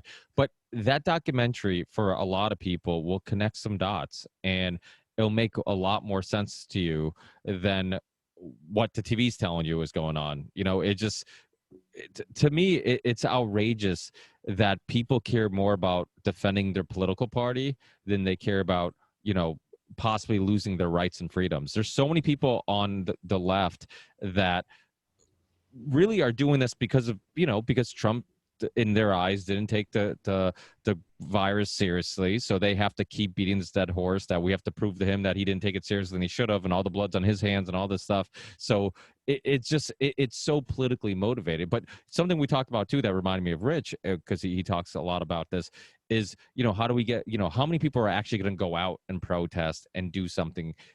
I think one of the problems is our school systems, because what we do is we reward people who are compliant. Like I keep saying, compliant people who just regurgitate information. They stay in their seat. They don't ask questions. You'll get a good job. You'll get a big house. You'll be happy. Just follow these rules and don't think for yourself. And so I think that's some of the problem too, because I was just interviewed on Deborah Gets Red Pilled, which is a great idea for a podcast. This guy has his mother-in-law who's a lifelong Democrat, and he's a like anarcho-libertarian, and she's his co-host, and he'll have people on like myself, and I think Charlie's been on, and they'll attempt to get through to her, and she's very nice. But one thing that I saw with her and her husband is that even though like the things that we say are making sense, right? Like it's like, okay, this doesn't make sense, that doesn't make sense. It seems like we're being lied to. She admitted it. She's like, we're just people who follow the rules. We never like to go against the grain and cause trouble. Like if these are the rules, even if things don't make sense, we're just going to do it. The people who stop at the red light, even if it's 2 a.m. and there's nobody on any street anywhere, and you just wait there and you wait there. And even though you're like, this is fucking ridiculous, let me just go. Or, the people who follow the arrows in the store, even if the store is dead. Like there's a lot of those people out there. And so, the problem is, and this goes to an issue that many of us have talked about throughout the years, the school systems. We create people who don't think for themselves and don't want to, get in trouble, for a lack of better term, So, yeah, Rich, do you think I'm right in regards to that? I think there's a lot going on that's like the whole environment's muddy with non-facts and high emotionality, and it gets people with blinders on so that they can't see any bigger picture. So I'm always trying to zoom back and say, what does history tell us about these events, and what can we be doing? Right. So what would Miyamoto Musashi or von Clausewitz or Sun Tzu or even Machiavelli, like what are the strategies that you could work on an opponent in these situations where we are outnumbered, and the force that we're up against is an international globalist force and we don't have local accountability. So the people that are in power, if we resist and they change their minds, they'll just be replaced, because it's no longer an American plan, a domestic or foreign policy that's unfolding. What they have is an ages-long plan that finally got to the point where everybody's taken notice of it, right? But Joe Biden took notice of it in 1992 when he wrote the article for the Wall Street Journal, How I Learned to Love the New World Order. It's about bringing in the United Nations, that America is an obsolete idea. And that's why the globalists supported Biden, not just that they could whisper anything and he'll repeat it through a microphone, but they did it because he's a very, very, very reliable long-term asset in their organization. He brags at the CFR. He brags at the World Economic Forum. Jason's done some really good coverage just today, just the reports he's done today, connecting Klaus and Microsoft's Bill Gates and Biden, who are all 20 years later. It's like, here's the things going on. Or Biden, I guess that was just 5 or 6 years ago. But these guys all have long-established business relationships prior to COVID. And I think that's important to take on to your consideration palette of things you can choose from to make a decision in your life about these situations. I would just like to add that I don't think that we're outnumbered, but I know that we're out organized. So I think that's the most important thing right now, is to organize. I agree with you. And it goes back to what Maryam said, the Margaret Mead quote, where it, never underestimate the power of a small group of people to make change. In fact, that's all that ever has. But she's talking about their side. She's part of the small group of people that influence billions of people's lives around the world. So we really do. We have to be that other 1 or 2% on the other side of the bell curve, because there are people that are totally corrupt and evil. And again, I've known Jason for 13, 14 years, and he has been consistent in talking about, the first thing he talked about was like the Roman Catholic Church and their pedophile protection network. And I was like, I know, I've been researching too. So like his message about how these people who are the enemy, they attack the youngest and the oldest among us, and they leave us in the middle of that, dealing with both ends of that spectrum, trying to protect our kids, trying to protect our elderly from their plans of eugenics and population control and world domination that are not a conspiracy theory. It's only illiterate people who think that. If you're literate and you know where to look, these have been written down. And I wanted to ask Roger Stone, but I didn't get a chance. He worked with Barry Goldwater. Barry Goldwater wrote a book called With No Apologies. In chapters 32 and 33, ironically enough, he tells you about the New World Order. He tells you about the Trilateral Commission. He tells you about the Council on Foreign Relations beyond reasonable doubt. So here's a guy who was there and he wrote it in his memoirs.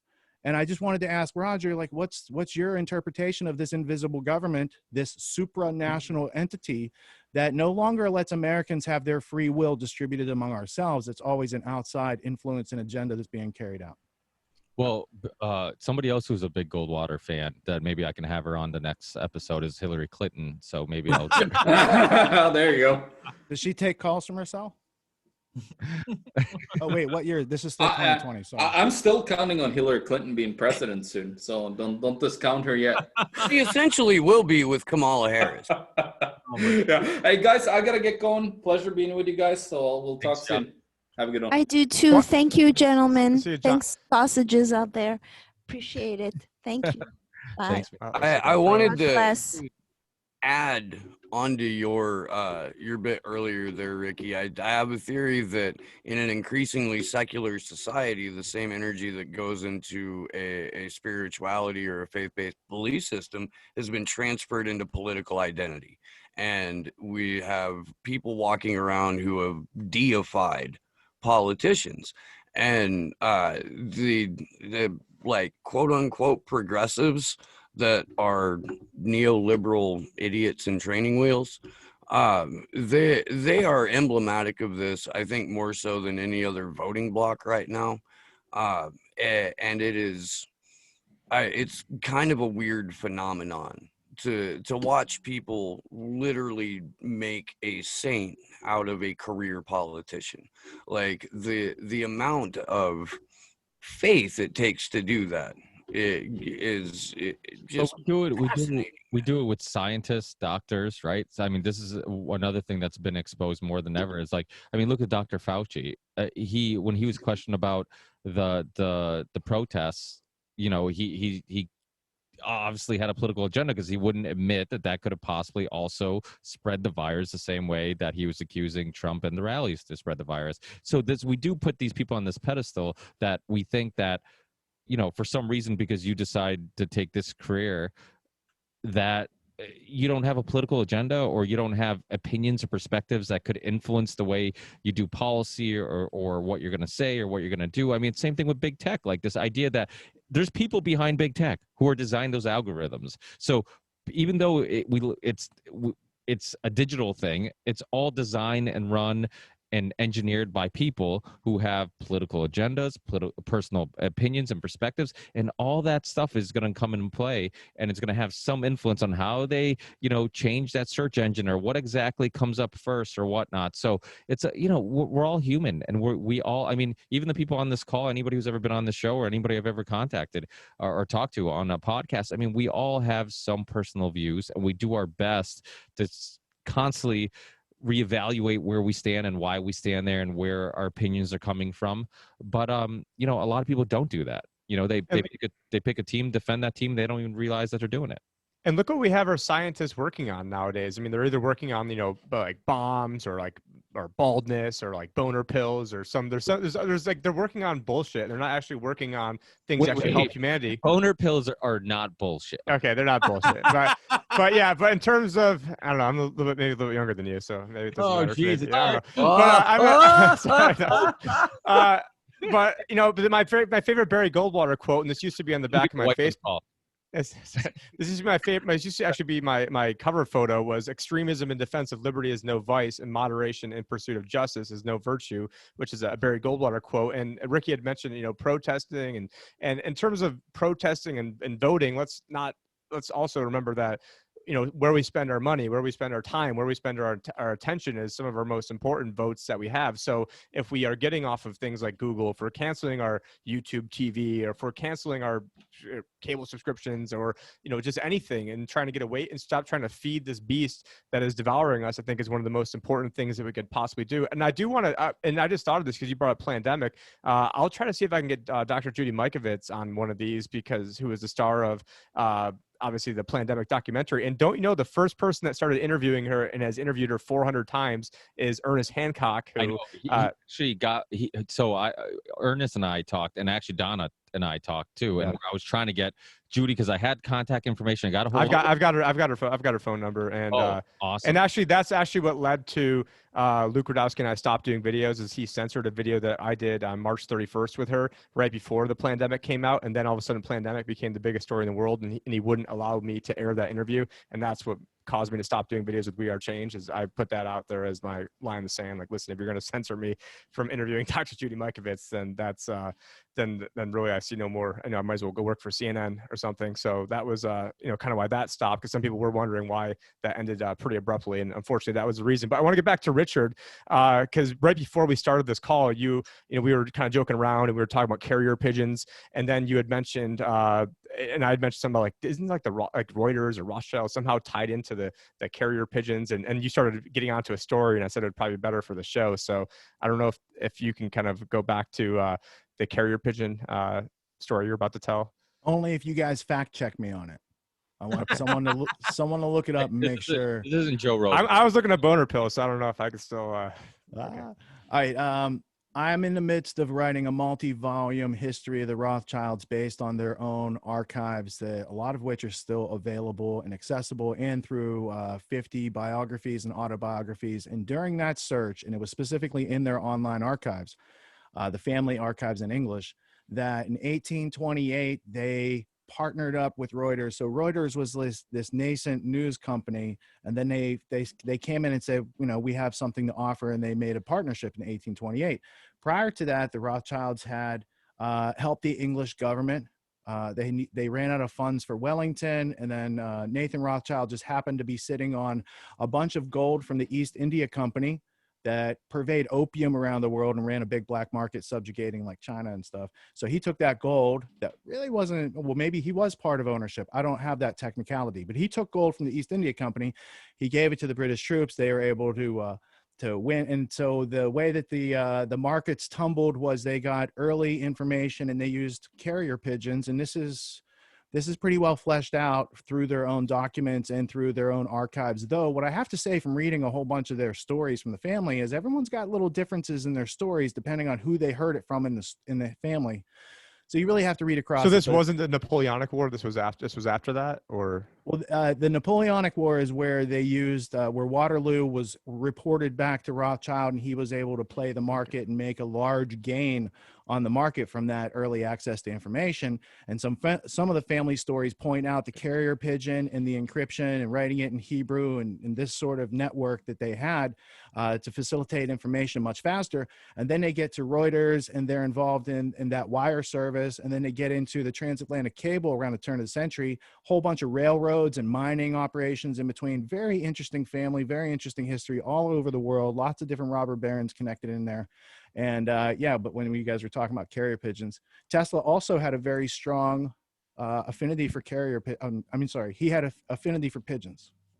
Sort of Mike Tyson. I read today that there was a carrier pigeon that sold for $1.9 million, but that was fascinating history lesson, because I always heard people say that it was the carrier pigeon for Waterloo, but I guess things down the road get messed up with in translation. But no, thank you for that history. And this is the first time Mike Tyson and Tesla have been compared, I think. But not the last. Yeah, not the last. Oh, boy. You never know what's going to happen on these shows. I'm just going to bring up Reuters for a second, see if I have it. And then you go to the election, like on Twitter or Instagram or Facebook, and it says, for the fact check of the Donald Trump loss is brought to you by Reuters. So, wait, I got an update for you on this. Can you guys see my screen? Yes, sir. Yep. All right, so Reuters is here. Rothschild family, and it's Sir Evelyn de Rothschild is currently on the board of directors, and the Economist Group also has an interest in it. And the Economist Group is also owned by Sir Evelyn de Rothschild. and his wife, Lynn Forrester de Rothschild. And The Economist, if you guys don't know them, they're the ones who are predicting a global super world currency around right now. And then in the last election, they said, we don't have a vote in your country, but if we did, it'd be for our friend Hillary Clinton. She's also named in the WikiLeaks. Hillary and Lynn Forrester de Rothschild, they have a long relationship. They sign their emails, hugs and kisses. That's all I have on the Reuters. Back to you, Ricky. Hey guys, thanks again for having me on. I have to head out, but well, we can wind this down, but we you want to let people know where they can get a hold of you, and I guess we'll do the rounds and let everybody else do the same thing. But if you're leaving first, we'll yeah, that'd be great. Thank you. So again, Kingsley Edwards with joinfloat.com. We're building a social network where, and also marketplace, going after the features of Facebook, against big tech, using encrypted technology, blockchain technology, peer-to-peer stuff. It's really cool. We got Tim, I know, is streaming there pretty much daily, I think.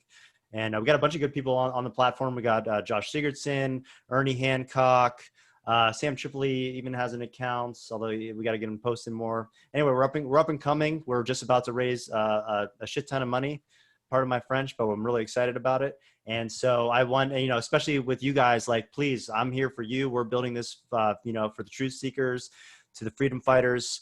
And we just, we want to, with any suggestions or advice as far as what we can do to help you get your message out, let us know.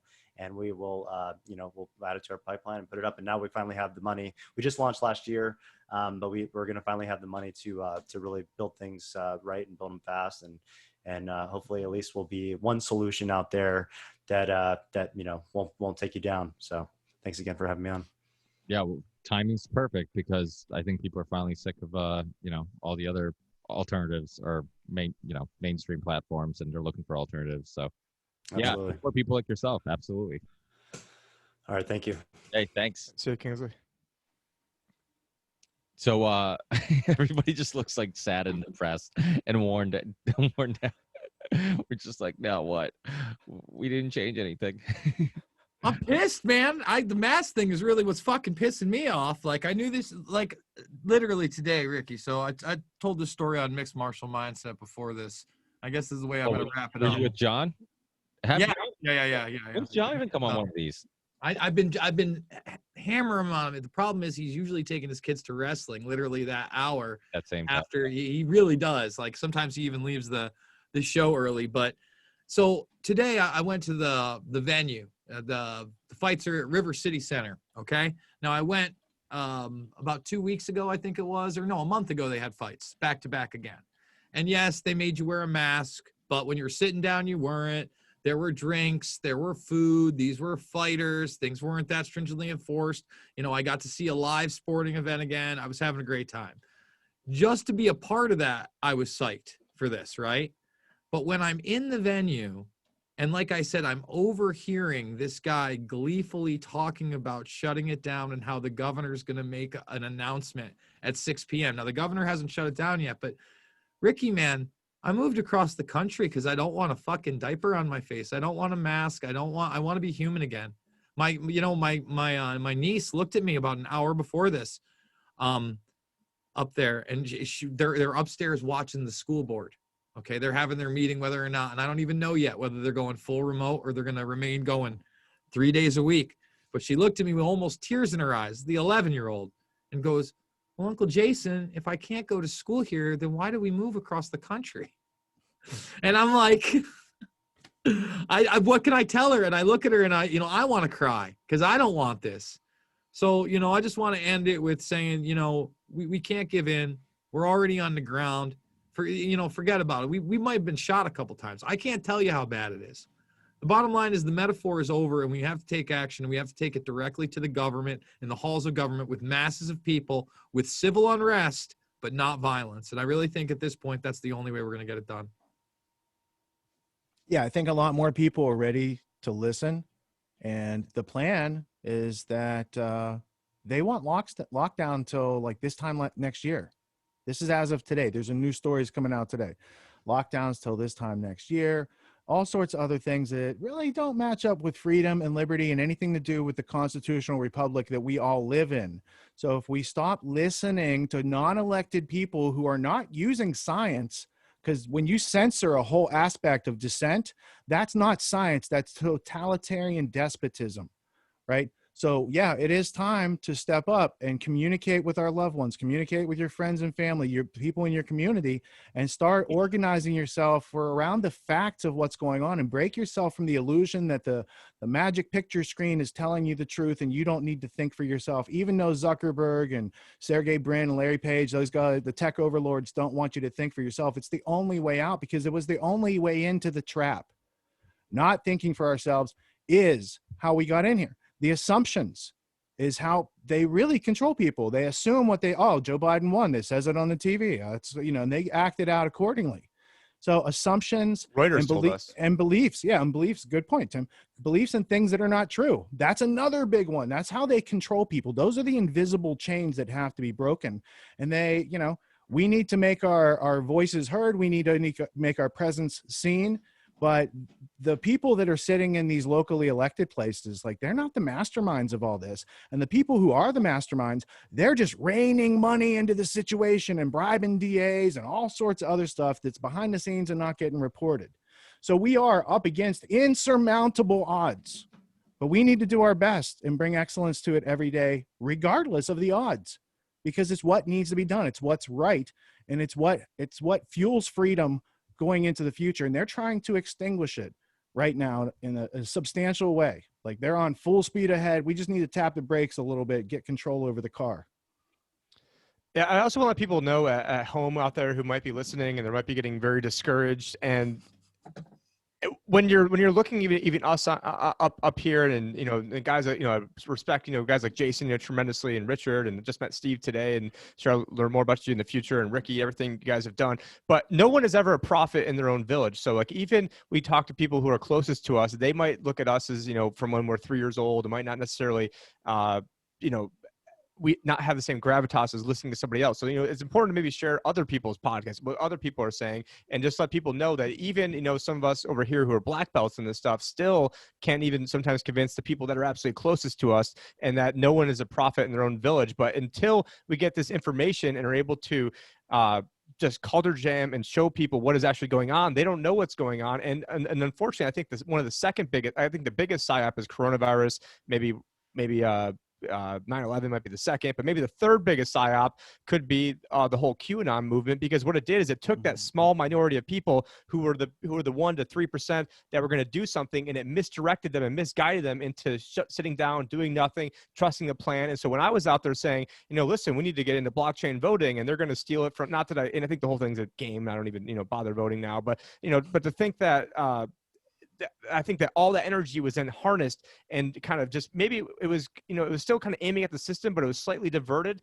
just the tiniest bit, and that diversion made the shot miss, and all these hardcore people sat there and did nothing because they thought that they were winning when really they're being chumped the entire time. And so obviously I'm not going to win some friends with that type of comment, but I've been saying that ever since day one. And so it's just important to know that we do have some numbers on our side. We just need to make sure that our energy is directed at the right places, and trying to get decentralized, trying to actually get the ball over the target. And and the best thing to do is not necessarily win their system, is create a new system. And that's why I got bigger into cryptocurrencies, because I didn't want to win their game.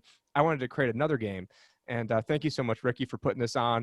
And you guys can find all of John and I put out a lot of episodes.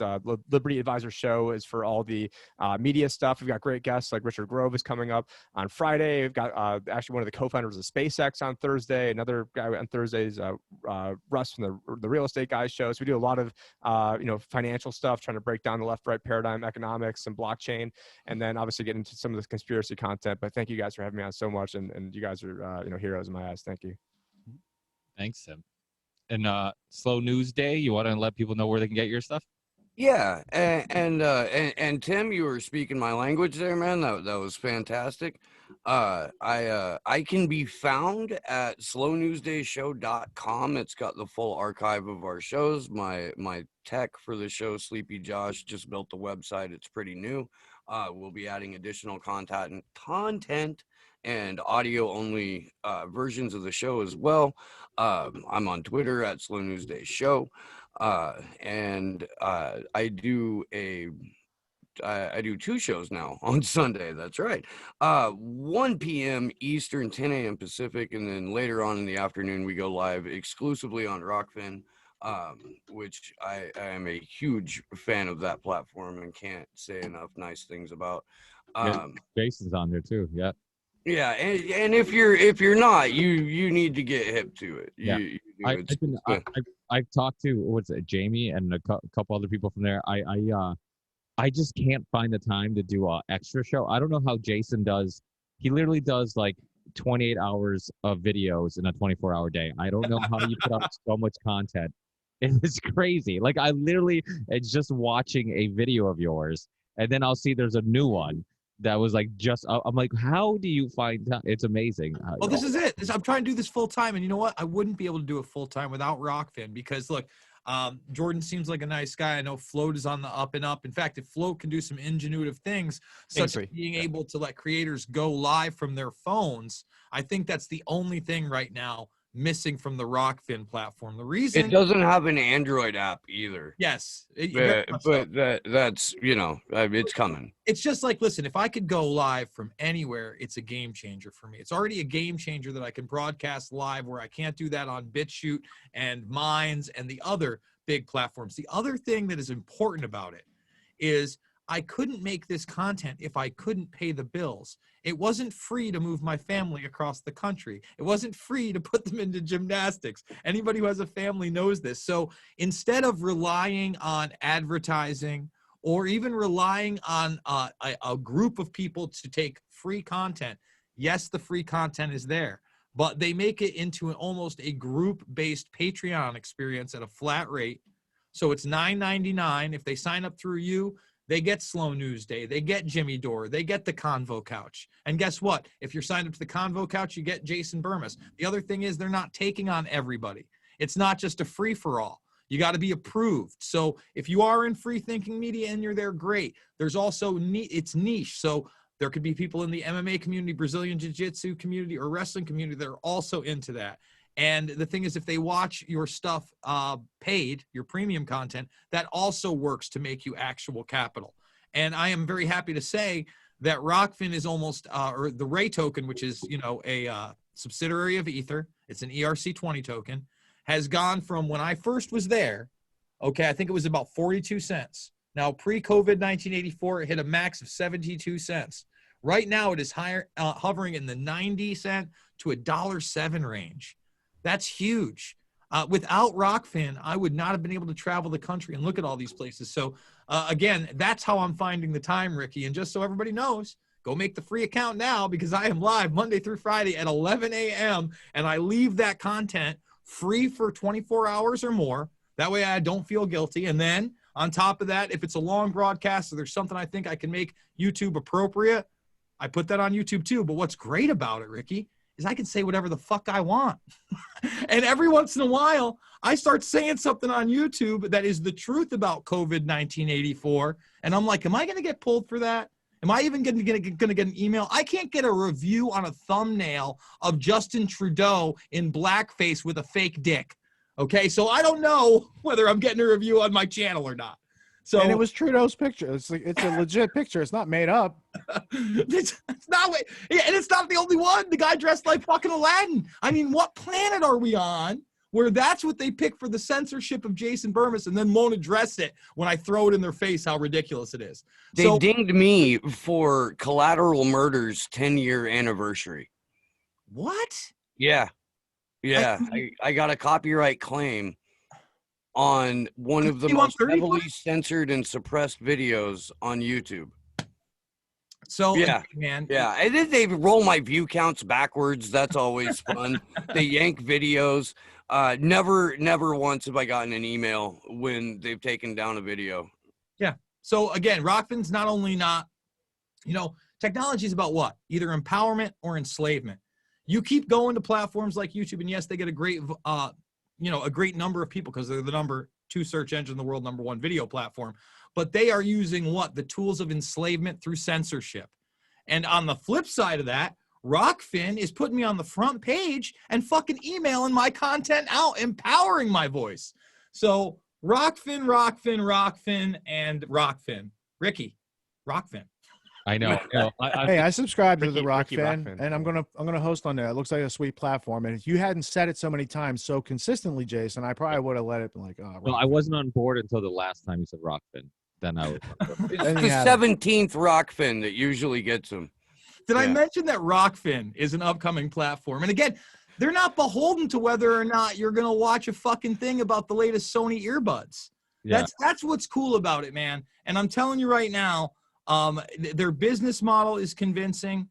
It's involving real money. And Martin Florani, who is the founder of that, is the guy behind Flow Sports. And anybody who's into underground sports and wrestling knows that Flow Sports was one of the only underground sports networks to become successful financially. So it's got that going for it too. So Rockfin, Ricky Rockfin. Yeah, well, just let people know where they can find your stuff. YouTube, and what's the other platform? It's Rockfin. Yeah, I love the last 5 minutes of silliness that happens on here. It's almost like we're fatigued. Well, not Jason. I mean, he seems like he's took a handful of dick pills and well, he's not on Eastern time anymore. Listen, guys, the funny thing is the only reason I was going to skip today is because I got like 1 hour of sleep. I woke up, I did my whole thing, and I was like, literally, I got everything done. Like I said, I went to the arena, and I haven't had McDonald's since I've gotten here because I'm in a city area and I don't have to eat disgusting. And you love yourself, yeah. Yeah, but for some reason, I'm exhausted. I'm not going to do the Union of the Unwanted tonight. I'm going to go get some fucking McDonald's. I still got a fucking leftover Big Mac right here. Didn't even eat it. Ah, come on. And I figured that I was going to just go totally comatose and go to bed. And then as I'm sitting here eating my fish fillet, I'm going, oh, let's see who's here. And then Roger Stone was there. And I'm like, fuck this fillet of fish. And I got out here as quick as I could to at least get a question or two. So, man, sponsor. Did Tim Dillon steal the fillet of fish while you were waiting? Oh, it's buy one get one for $1, so it's almost like the two for $5. So props to Tim Dillon for the fillet of fish over on the Rogan election special. That was awesome. Maybe McDonald's is the secret because I mean Donald Trump eats McDonald's. He has tons of energy for 80-year-old. It's named after him. That's why he eats it. He thinks it's named after him. It's the best. Richard, I gotta get your contact information. I gotta get you on the show sometime. You guys do need to hook up. How did you? Oh, Tim got it from Ernie. Go to or you guys could just go in the chat too. Well, I was just going to give him. I'll give you 2 websites, and the first one I'm going to give you has a place where you can get on my schedule, Steve. So you just jump on there. Getautonomy.info/19skills. Download the PDF, and then 2 emails from that PDF. I'll offer you a meeting, and you can hop on my schedule.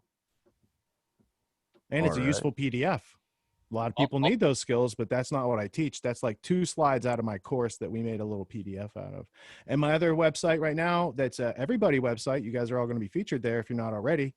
grandtheftworld.com. And we do a live podcast every week, Sunday night, 9 p.m. You guys are welcome to hang out on that too. It's run as a Zoom call, kind of like this. And we cover whatever news has been piped in through the RSS feeds to Grand Theft World during that week. So there's a lot of Bermas, Temple, Luke Radowski. There's some Ricky now and then. There's some Corbett pretty regularly, these sort of things. It's 35 to 40 freedom-related media hosts that we're conglomerating there. And anyone who wants to can use it as their website or a showcase for their offers. So if you don't have your own personal media platform, you can get an editor account, post to your heart's content, consider it partly yours. At least that part can be yours. Awesome. Yeah. Well, thanks, guys. I really appreciate you guys being on. I'll send you the links to the audio and video and all that stuff, and I'm hopefully sometime, if not tonight, tomorrow morning. And because I'm sure my kids are like, we need to watch Monday Night Raw. Dad, hurry up. And, Awesome. So, but yeah, I'll get you guys all that stuff. And if anybody did record it, obviously, like I always tell you guys, it's open source. That's kind of my problem with Rockfin is that I care so much about, and I've had this discussion with Rich a bunch of times. I I want to put this stuff out there, and I want it to be easy for people to get access to. And I love that whole James Corbett open source idea of like, steal my stuff, take it, put it anywhere, just get the information out there. That putting anything behind a paywall just seems, against that a little bit. But like you said, you have to pay the bills, and if you want to do it full time, it's like.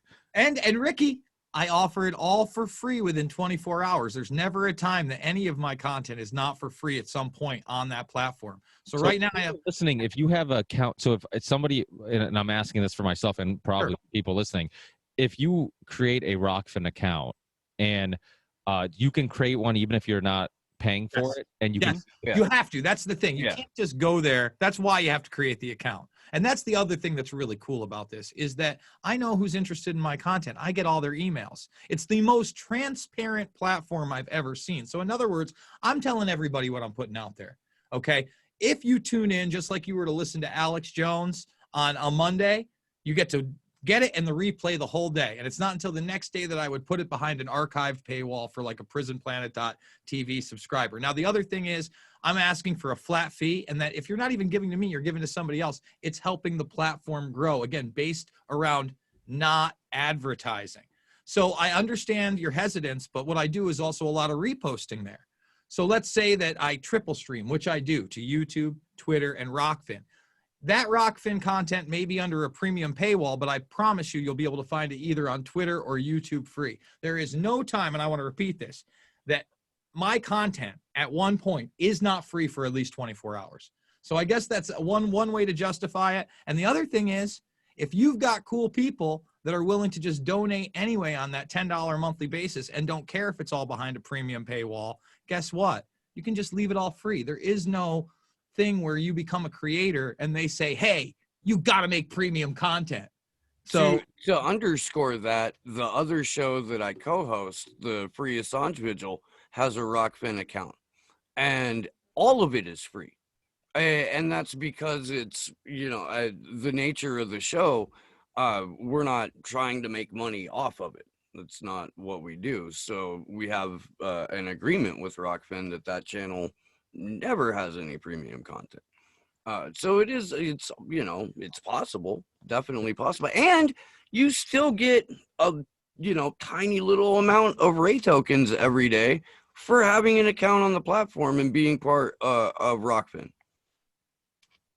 Yeah, it's and talking to people who work for the company, they all seem like they're right on board with, people having the right to say what they want and having that type of having no censorship, basically. So, which is exactly what we're all looking for. And I think a lot of listeners and of all our shows are also looking for that. So it's always good to be able to support companies like that. Like Tim said, or I think Tim said it, you using your money to, is one way of protesting, pay for the services and really support the people you like. And so go out there. If you have money, go spend it on some of us. Vote with your dollars. Yes, exactly. Vote with your dollars. Like I bought a sweatshirt from you. I bought a hat from Luke. I'm going to get something from Bermas. I haven't been to the store yet, but he's got a store, don't you, Jason? Yeah, I do. But you know what? That's one of those things that if I'm not really working on it, I don't pump out that much. And the thing is, I'm a graphic designer too. I should be doing that more, but I'm addicted to the content, man. Let's get you a couple apprentices so you can focus on what you need to do, but still facilitate these other activities that might help you out. Well, hey, we're building. We're building, baby. We're trying. Let's get through this COVID-19 84 election nightmare and see what it looks like on the other side of February, and we'll really kick it into high gear then. Right on. Yeah, absolutely. Well, hey, thanks, guys. We'll all keep in touch. Once I have the links and everything, I'll send it to you. Feel free to post it, upload it anywhere you want, and I'm sure we will all talk again soon. Thanks, Ricky. Thank you, Ricky. Have a great night, guys. Take care. Talking to you, Take care, y'all. Rich. It was a pleasure.